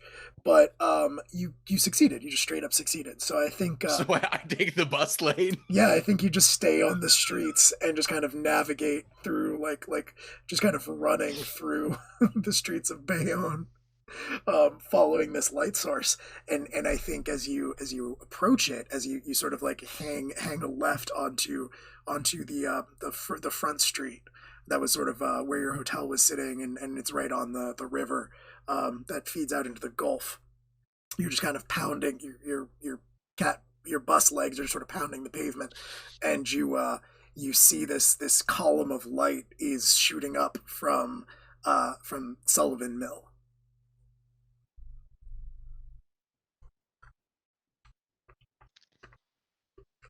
That seems about right. And you can sort of like skid to a stop right outside of the mill, and you kind of like everybody, you know, I mean, they have to pay the fare, obviously, but yeah, you How much does it cost? Huh? Is it pounds of flesh? Yeah.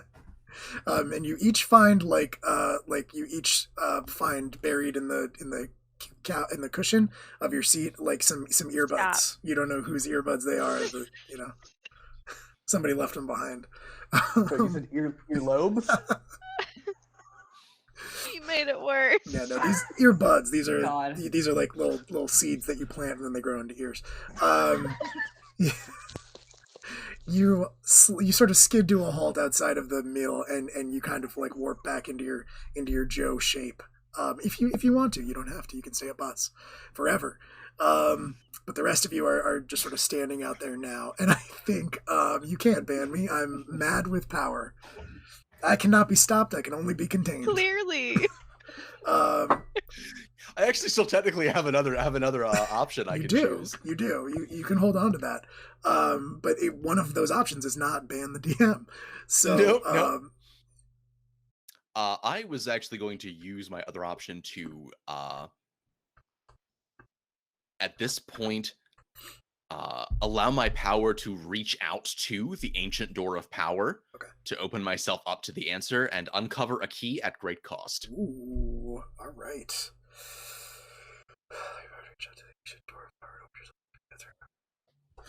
Very cool. Very cool.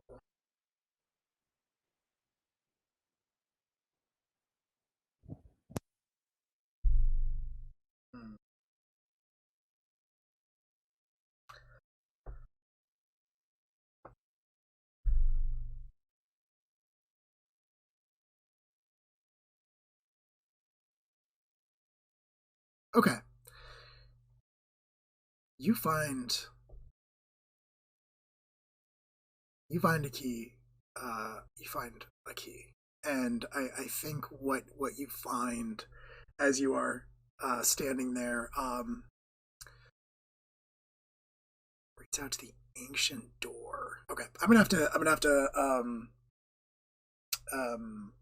what's the word I'm looking for? Improv one of these, because you've got all the cool. For the most part, you've got all the cool keys that I came up with, and obviously this has to be a really cool key. But if you're allowing your power to reach out to the ancient door and opening yourself up to the answer, I think what you are going to find is kind of like within yourself, you feel a you feel a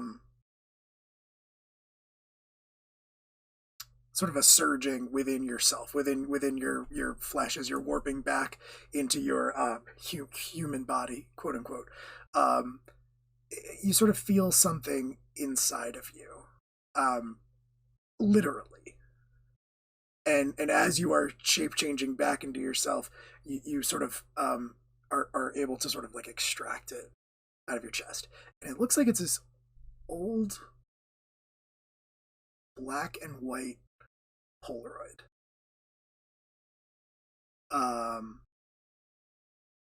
It is, as far as you can tell, a picture of you standing. Well, what it is more specifically is a picture of the mill. It looks like on the day that it opened. And there is a man that you recognize from seeing him in his picture in various places, most notably in Sullivan House. Obviously, you recognize this man is Hiram Sullivan, the man who owned the mill. And there's a crowd of people standing around behind him. You don't really recognize any of them, but they're very clearly employees of the mill.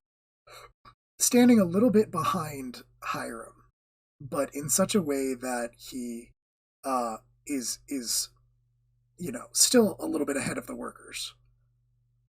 You see yourself, as far as you can tell.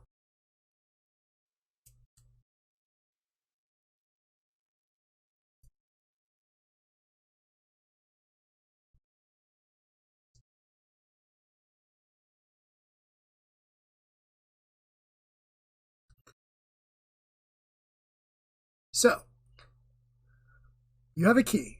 You have another key. That was one of them. You are pretty much now at the door, which means that we can go ahead and move into the final stage of an Apocalypse Keys mystery, which is unlocking Doom's door. We talked about this a little bit off session, but basically the way that this works, the way that the system works, and it's one of the more interesting things about it, is that throughout this mystery, all the players have been finding these keys, these pieces of the puzzle. But it's not up to me to fit those pieces of the puzzle together. At this point, they have to decide what is on the other side of this door, what this mystery is, based on the keys they found. What is waiting for them on the other side of this door? And then they roll to unlock it. If they succeed, they confront it on their own terms. If they fail, they may have to confront it on the monster's terms. So, I will run you through the keys that you currently have in your possession.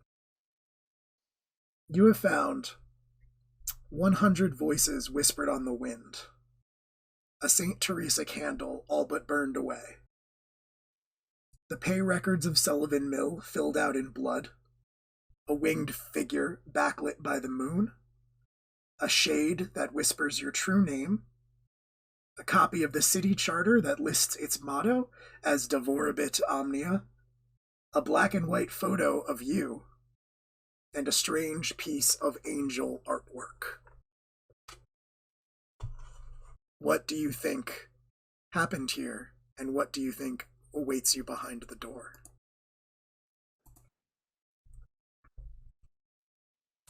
I've got one twist on Darwin's previous thing. So I think that Hypothesis. yes, thank you. Darwin gets a darkness for that.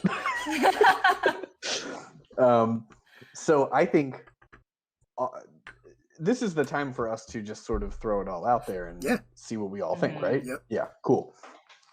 I think that, rewind, everything Darwin said, correct. I think the thing that they're acting towards is, if not Joe, a Joe-like being. And I think that all of the other shit we've encountered is the gentleman there's a statue of trying to enact a counter to that. So I think that we have two things clashing in this city. Mm-hmm. I think there's a sacrifice that has tried to call a Joe adjacent thing, and then some holy cleansing trying to undo it. I kind of agree with you in the sense that I think that the angel stuff that we've encountered is not necessarily part of the evil. I think that the angel stuff is what you were saying, like what Ripley is trying to like counteract against, I guess, Sullivan's devouring thing. Wait. I don't know if anyone else wants to like add stuff. Any other thoughts? Could believe. All right. Yeah, I agree for the most part, especially with the like warring sides. I think that's kind of the pieces we found.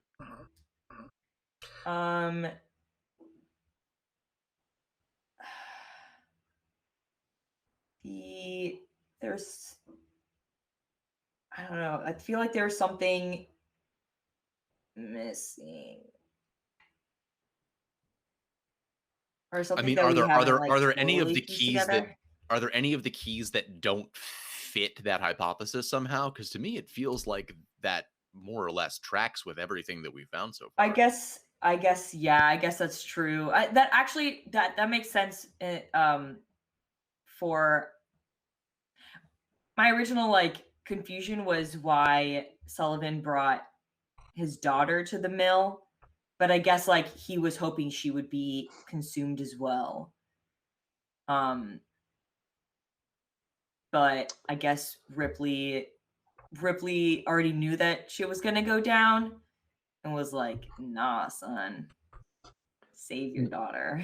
Was Ripley the one arguing as far as the daughter remembered? Did we get that? Yeah. Yeah. Oh yeah. What you were told at the beginning was that the statue of the man was the representative of the workers who was arguing for the better conditions, essentially. Not being devoured. Not being devoured. Yes. Yeah, Please. not being devoured. Yeah. Yeah.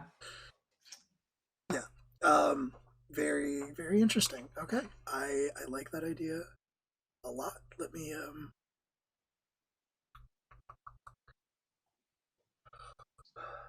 Okay. Cool. All right.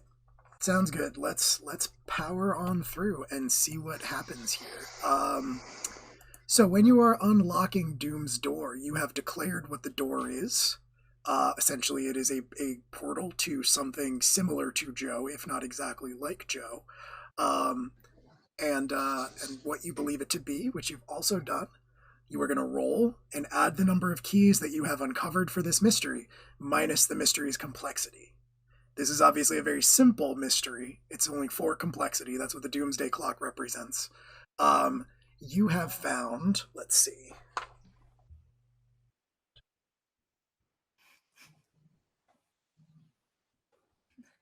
You have found 8 keys, which means that you are going to roll 2d6 and add 4 to it.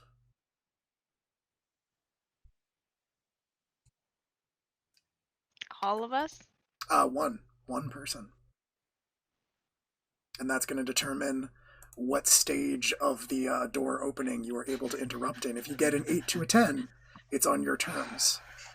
If you get less than that, you fail and you're too late. If you get more than that, you may succeed, but it may not be exactly what you expect. Who wants to do it? I vote Darwin. Darwin Just- did put a lot of this together. It just feels right. Okay. Agreed. You got this, Darwin's Darwin. Darwin's doing math in their head right now. Hachi machi. All right, here we go. You said 2d6. Wait. 2d6 God. plus 4. Plus 4? Plus 4. All right, hold hands, everyone.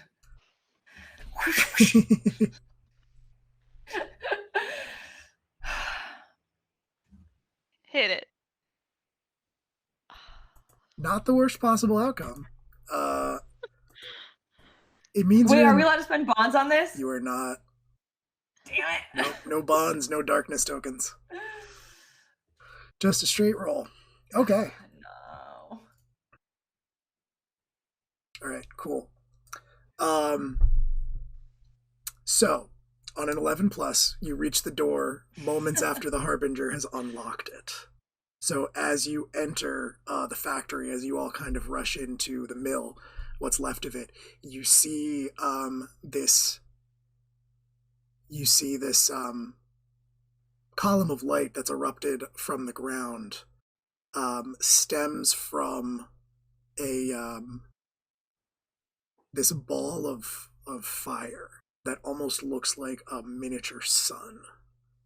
Inside that ball of fire, you can see a being, the shape of a being with these outspread wings. it looks like basically just a silhouette. You can't see any detail because it's sort of in the middle of this ball of fire. But as it is sort of there suspended, you sort of see it turn its head to look at you, and it says in this pained voice, "You're too late. It arrives, or its arrival is imminent, now that you have brought me the final key." And it kind of reaches one hand out, and this bolt of flame shoots out almost like a lash and wraps around Joe. Starts pulling him closer. Don't care for that. Once you make eye contact, actually, you technically, like, you were facing the worst case scenario in the situation, so it kind of just yanks you straight over, and you see Joe starting to dissolve into this ball of fire, this sort of miniature sun that is created, and he's kind of like pushing back. You have a moment here, but you can kind of see Joe is dissolving into this whatever it is, and you can surmise that if Joe was the final key, it may have been more correct than you ever expected. And what may be happening here is the forthcoming of the entity that Joe is a part of.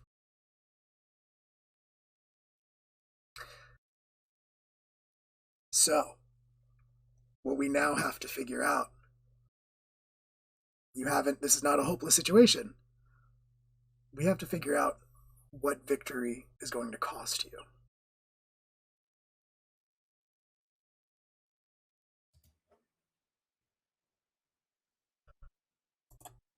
Let me read over this and make sure I have it correct.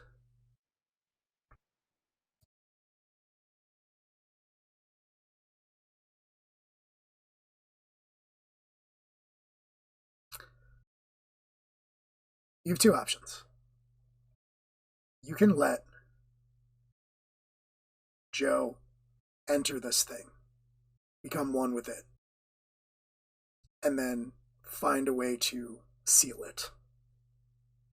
Theoretically, removing that entity from ever being able to enter our world ever again. Joe was sort of the emissary, the missing piece of the puzzle, right? If Joe goes back to the hole, then the hole is where it is completely. Or, this obviously cannot be completed without Joe. You can risk just removing Joe, just saving Joe, and putting a stop to the ritual. But Joe will still be here. This could come up again. Your call.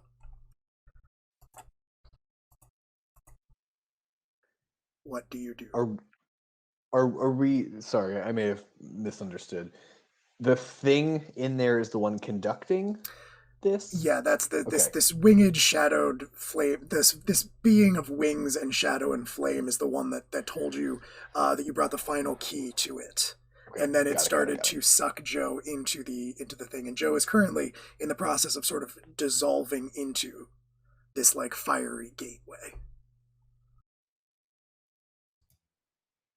So it's up to you whether you want to try to save him and sort of put off this apocalypse, or let Joe go and then try to fix it, and potentially cross one more apocalypse off the list of possible apocalypses for the future.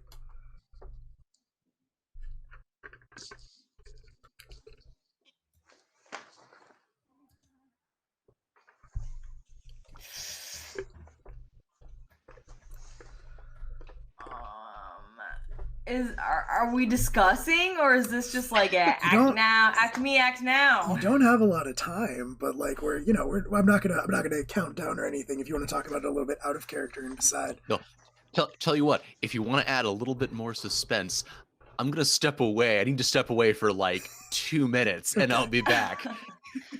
Talk amongst yourselves To find out what happens to Joe. This makes it worse. I mean, Tabris doesn't understand why Joe doesn't give up on them. Like, Joe loves Tabris, and that to me means that I need to do something, I guess. You've all had moments with Joe throughout this one shot. Joe was the one that helped pull Cass back from the brink, and Joe and Darwin even had a moment of connection that was rudely interrupted, but still, like Joe was sort of the first person that Darwin was like, "Hey, it's okay to eat breakfast."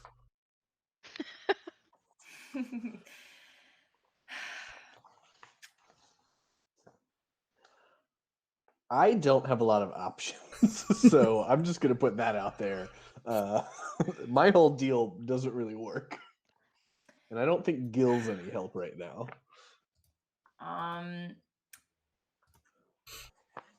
Is it possible for me?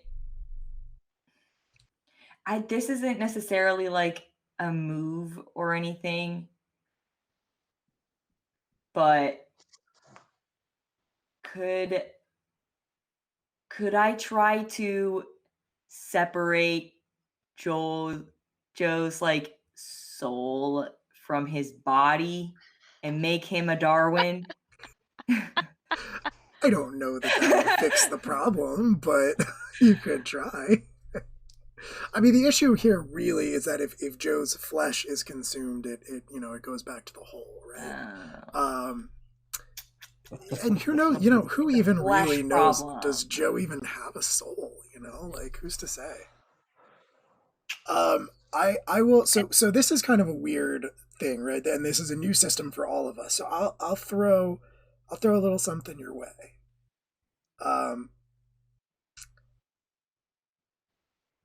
You are all standing here in the middle of the mill. This gateway is in front of you. This being of shadow and flame is inside of it. Joe is sort of in the process of being dissolved and is kind of just, grunting in pain, possibly even screaming. And you're all sort of frozen and not sure where to go from here. But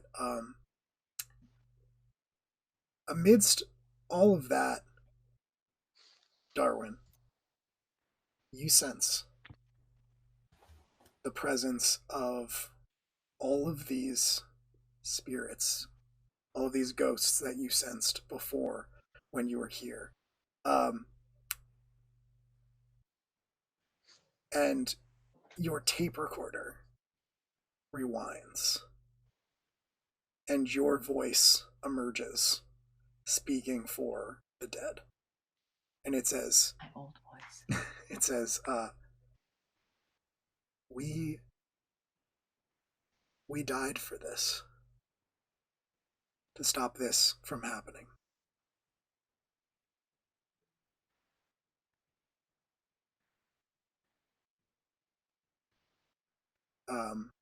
And they would say, I don't know exactly how they would phrase this. I'm trying to think of a cool way to say it.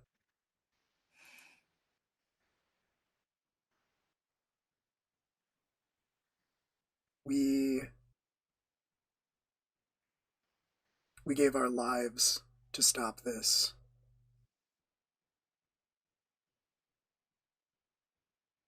We stayed in case it ever happened again.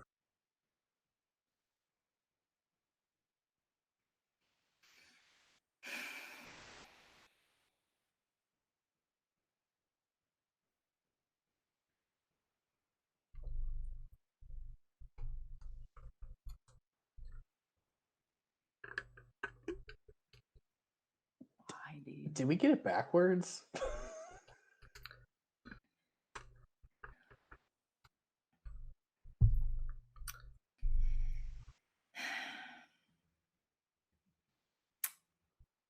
So you would sort of get the impression that, like, because harnessing the power of the dead, speaking with the dead, things like that, it's kind of Darwin's thing, right? And in this specific scenario, it kind of feels to you like they are saying that they want to fight for you, essentially, that they want to stop this from happening. Hmm.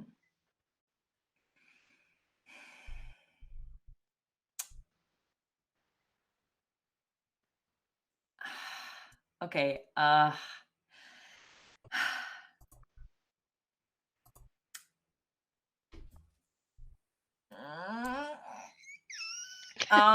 Okay, hold on. Darwin's like conflicted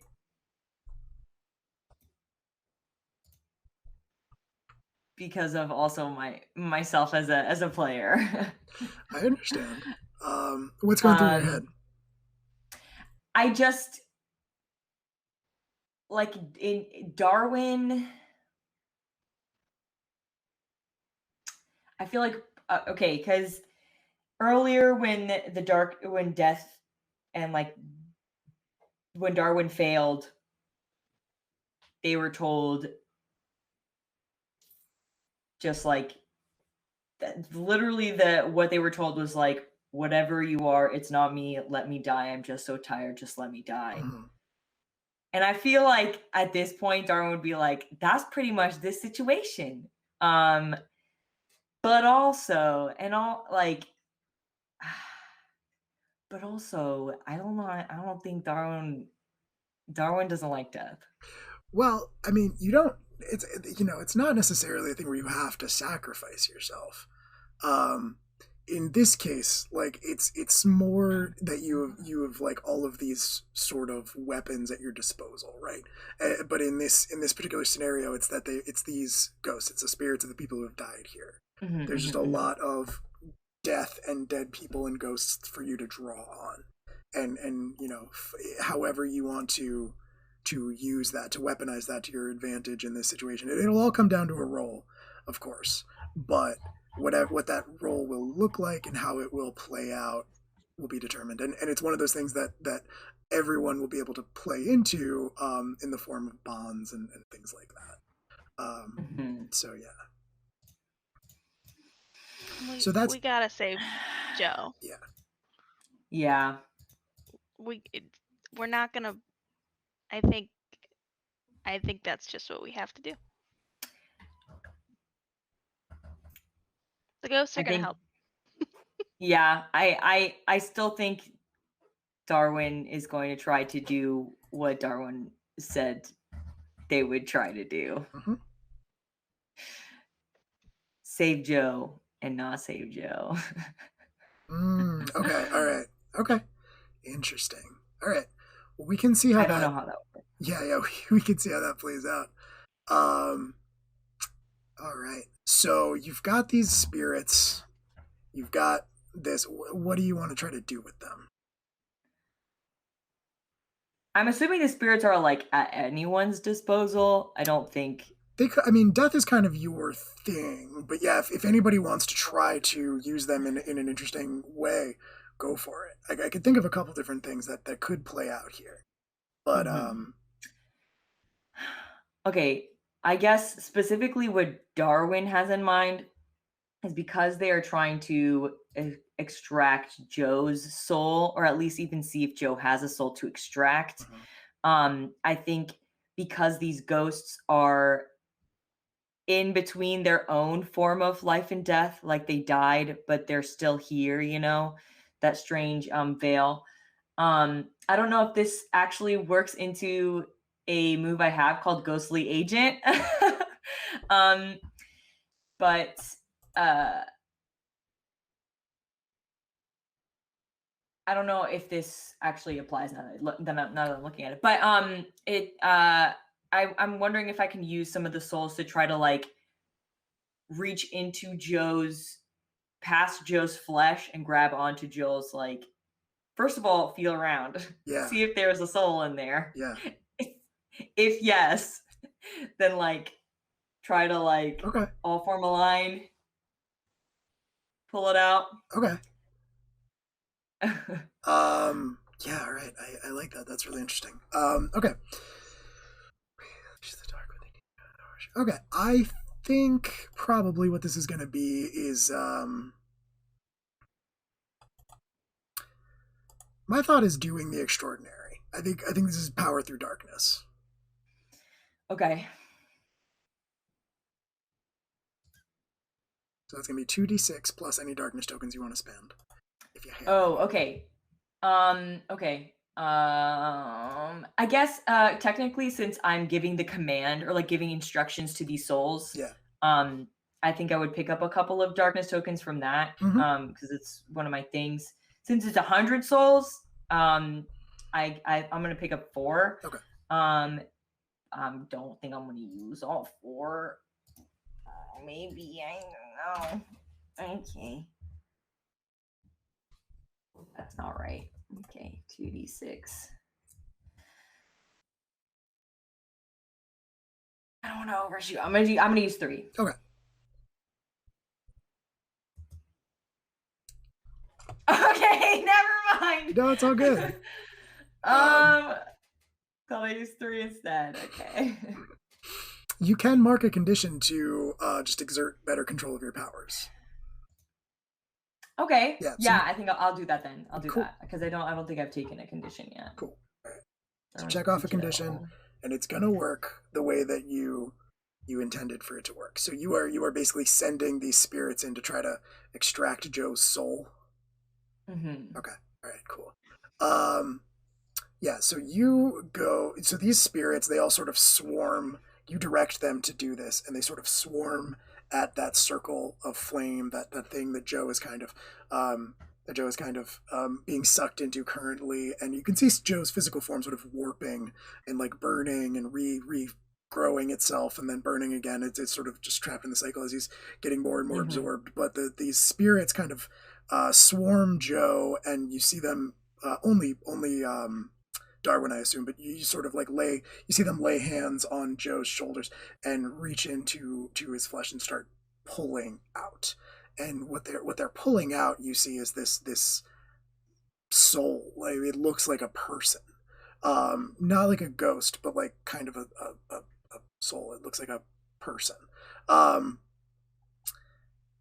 they start doing that. They're not done yet, but they are actually. No, they do it. They pull Joe's soul completely free from this body and Cool. bring it to you. Oh god, I don't have a second jar. I was flaw in this plan.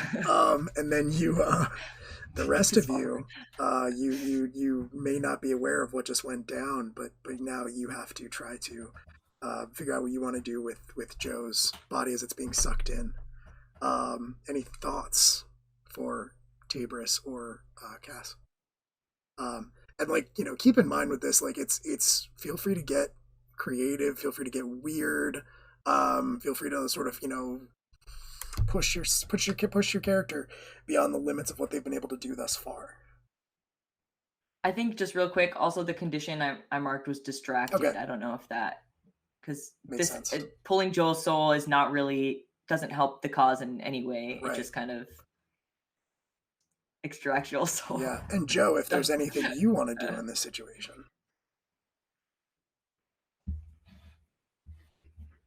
Feel free.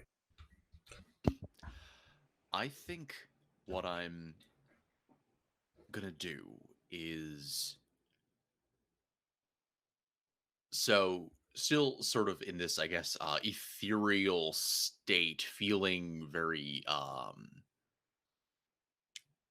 disconnected, but feeling this suddenly almost maybe like a greater connection to Darwin than I had previously. I'm going to try and sort of speak through sort of the ectoplasmic gulf and say, if there's anything left of me after this, use it to find a better way to beat death. And I'm going to take some darkness tokens from asking someone to use my power as they see fit. And then I am going to attempt to power through darkness to basically use what connection I still have that links me through my body and into the portal to the other side to basically try to temporarily basically take control of the larger organism in order to stop it from emerging. Okay. To try and use my will to restrain it. Cool. I am super down for that. Yeah, all right. I think you're gonna roll for that, and I think that's gonna be There we go. Cool. Yep. You were saying, sorry. I think you're definitely straining yourself to do the extraordinary or avert imminent danger. That's gonna be power through darkness for sure. Yes. Oh, nope. Didn't do the space. I've broken it. I've broken it somehow. It's a exclamation point, not a slash. Oh, yes. Okay.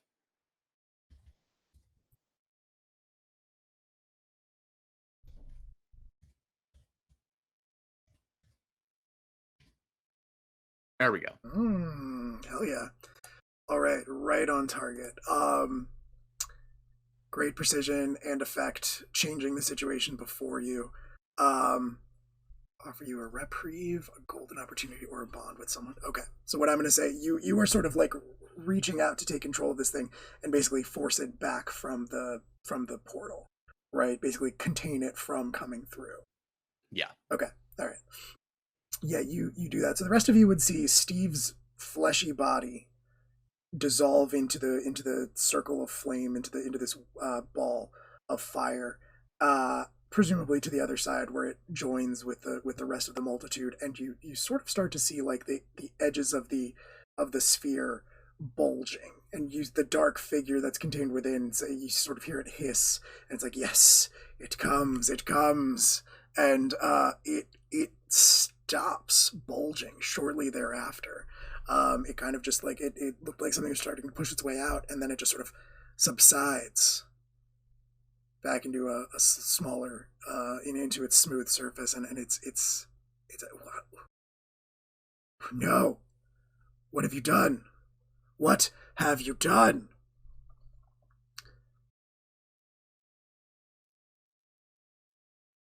Okay, so I think you have contained this, but the issue of it is that you don't know how long Joe can hold this off. The portal's open, and it needs to be closed. You've got Joe's soul. You've saved some part of him. The body is gone, and for now, the beast is contained. But the Harbinger is still here, and this portal is still here. Can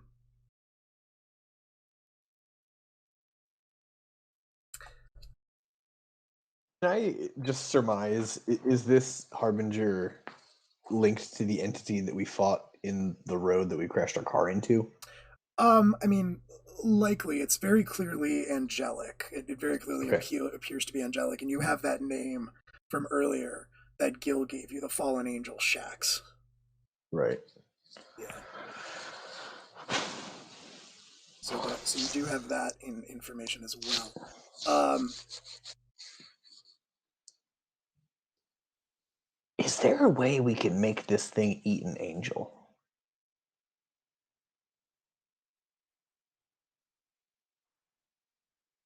There could be, for sure. I mean, you could try to force it back through the portal itself.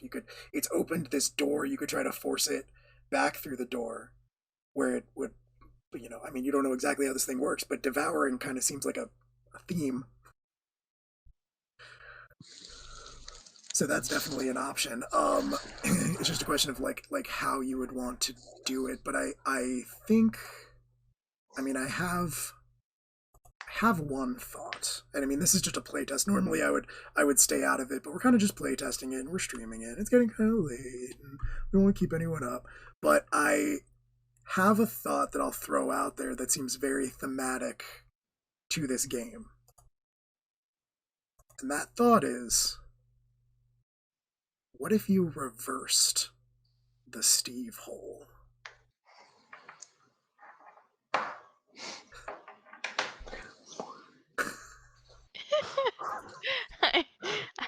be happy to utilize the Steve hole in such a way. Yeah. To try to force this thing back through the portal? Yeah, let's try it. Let's get pushy with this Steve hole. Yep. We're gonna invert the Steve hole. Yeah. Great. God, they said it couldn't be done. They said we were crazy. They doubted. Same kind of deal. I mean, it doesn't super matter, but I think I actually think it might be easier for you to accomplish this. I actually think it might be easier to accomplish this if you were to unleash the dark instead of. Actually, no. Power through darkness would definitely be easier because if you overshoot, you can spend spend a condition to stabilize it. Do you have any darkness tokens, Ash? I do. All right. Let's do it. Yes. Give us your Steve holes. It's a 10. You did it. There are those rolls to be waiting for. I've been rolling fine this whole time. You beautiful bastard. You did it. We did not think it was feasible. Mathematically possible. Okay, you wield your powers with great precision and effect, changing the situation before you. So I am picturing this, and Ash, feel free to throw in any thoughts you also have. But I'm sort of picturing, you're berobed and bemasked. I imagine since your altercation in the street, and you kind of like the robes billow out around you, and this. Normally what you do is the Steve hole is kind of this just a massive space, but that you contain within you, but by taking everything inside you and sort of just forcing it out, you're kind of just creating this focused effect of force.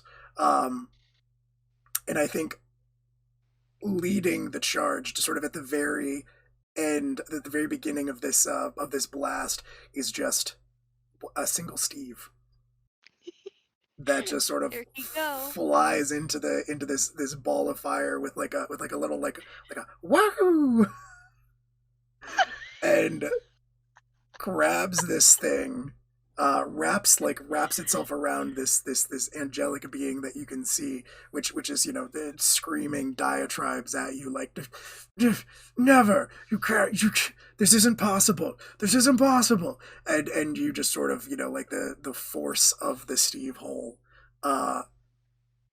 forces it that it sort of strikes the edge of this ball of flame, which starts to collapse in on itself, sort of like imploding in as it sort of disappears inevitably. It sort of folds in on itself over and over and over again until it is like a little pinpoint that just sort of they divided by 0. that just sort of disappears. And all of these unearthly winds and things that have been swirling around you this whole time start to subside, and the spirits around you start to disappear. One by one, they sort of go out like candles, and there's sort of like the tape recorder clicks on, and it says, "Finally, we can rest." Yeah, and they all sort of pass on. Yeah. So you have this soul of Joe. Hey.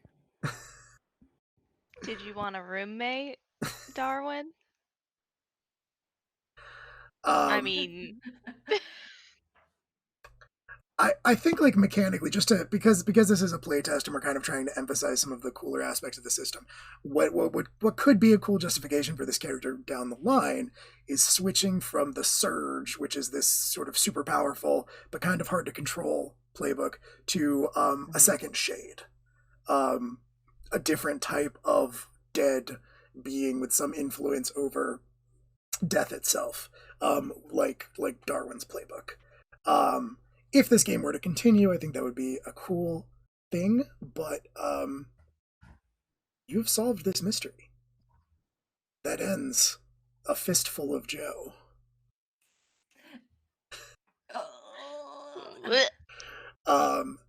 Very, very, very cool. Yeah, all right, cool. Did y'all have fun? Yes. Yeah, Okay. definitely. Very cool. Very cool. Fantastic. All right. Well, any thoughts you have about the system, feel free to pass them on to me afterwards. I am going to be submitting a couple like reports about how the games went and thoughts about the system and what could improve, things like that. But most importantly, we raised $333 for Stop AAPI Hate. Woohoo! Thanks to all of you for donating. Our original goal was $100. It's absolutely insane that we have half of the number of the beast in donations to give, but very fitting. So yeah, thank you all so much for tuning in. I hope you like what you saw here. Cannot thank you enough for hanging out with us and for donating and all of that cool stuff. Hopefully you'll stick around, come back. On Sunday we're starting another one of our long-term games that I'm going to be running. It's a science fiction game that's going to be running every other Sunday from 1 to 5. First session is the day after tomorrow on Sunday. So yeah, join us if you can. The money from that goes to Children's Miracle Network Hospitals. Thank you for following. And we hope to see more of you in the future. Yeah, all right. Thanks so much, everyone. We are live from the apocalypse. Thank you, Will. And I hope you enjoyed yourselves. Have a good night, everyone.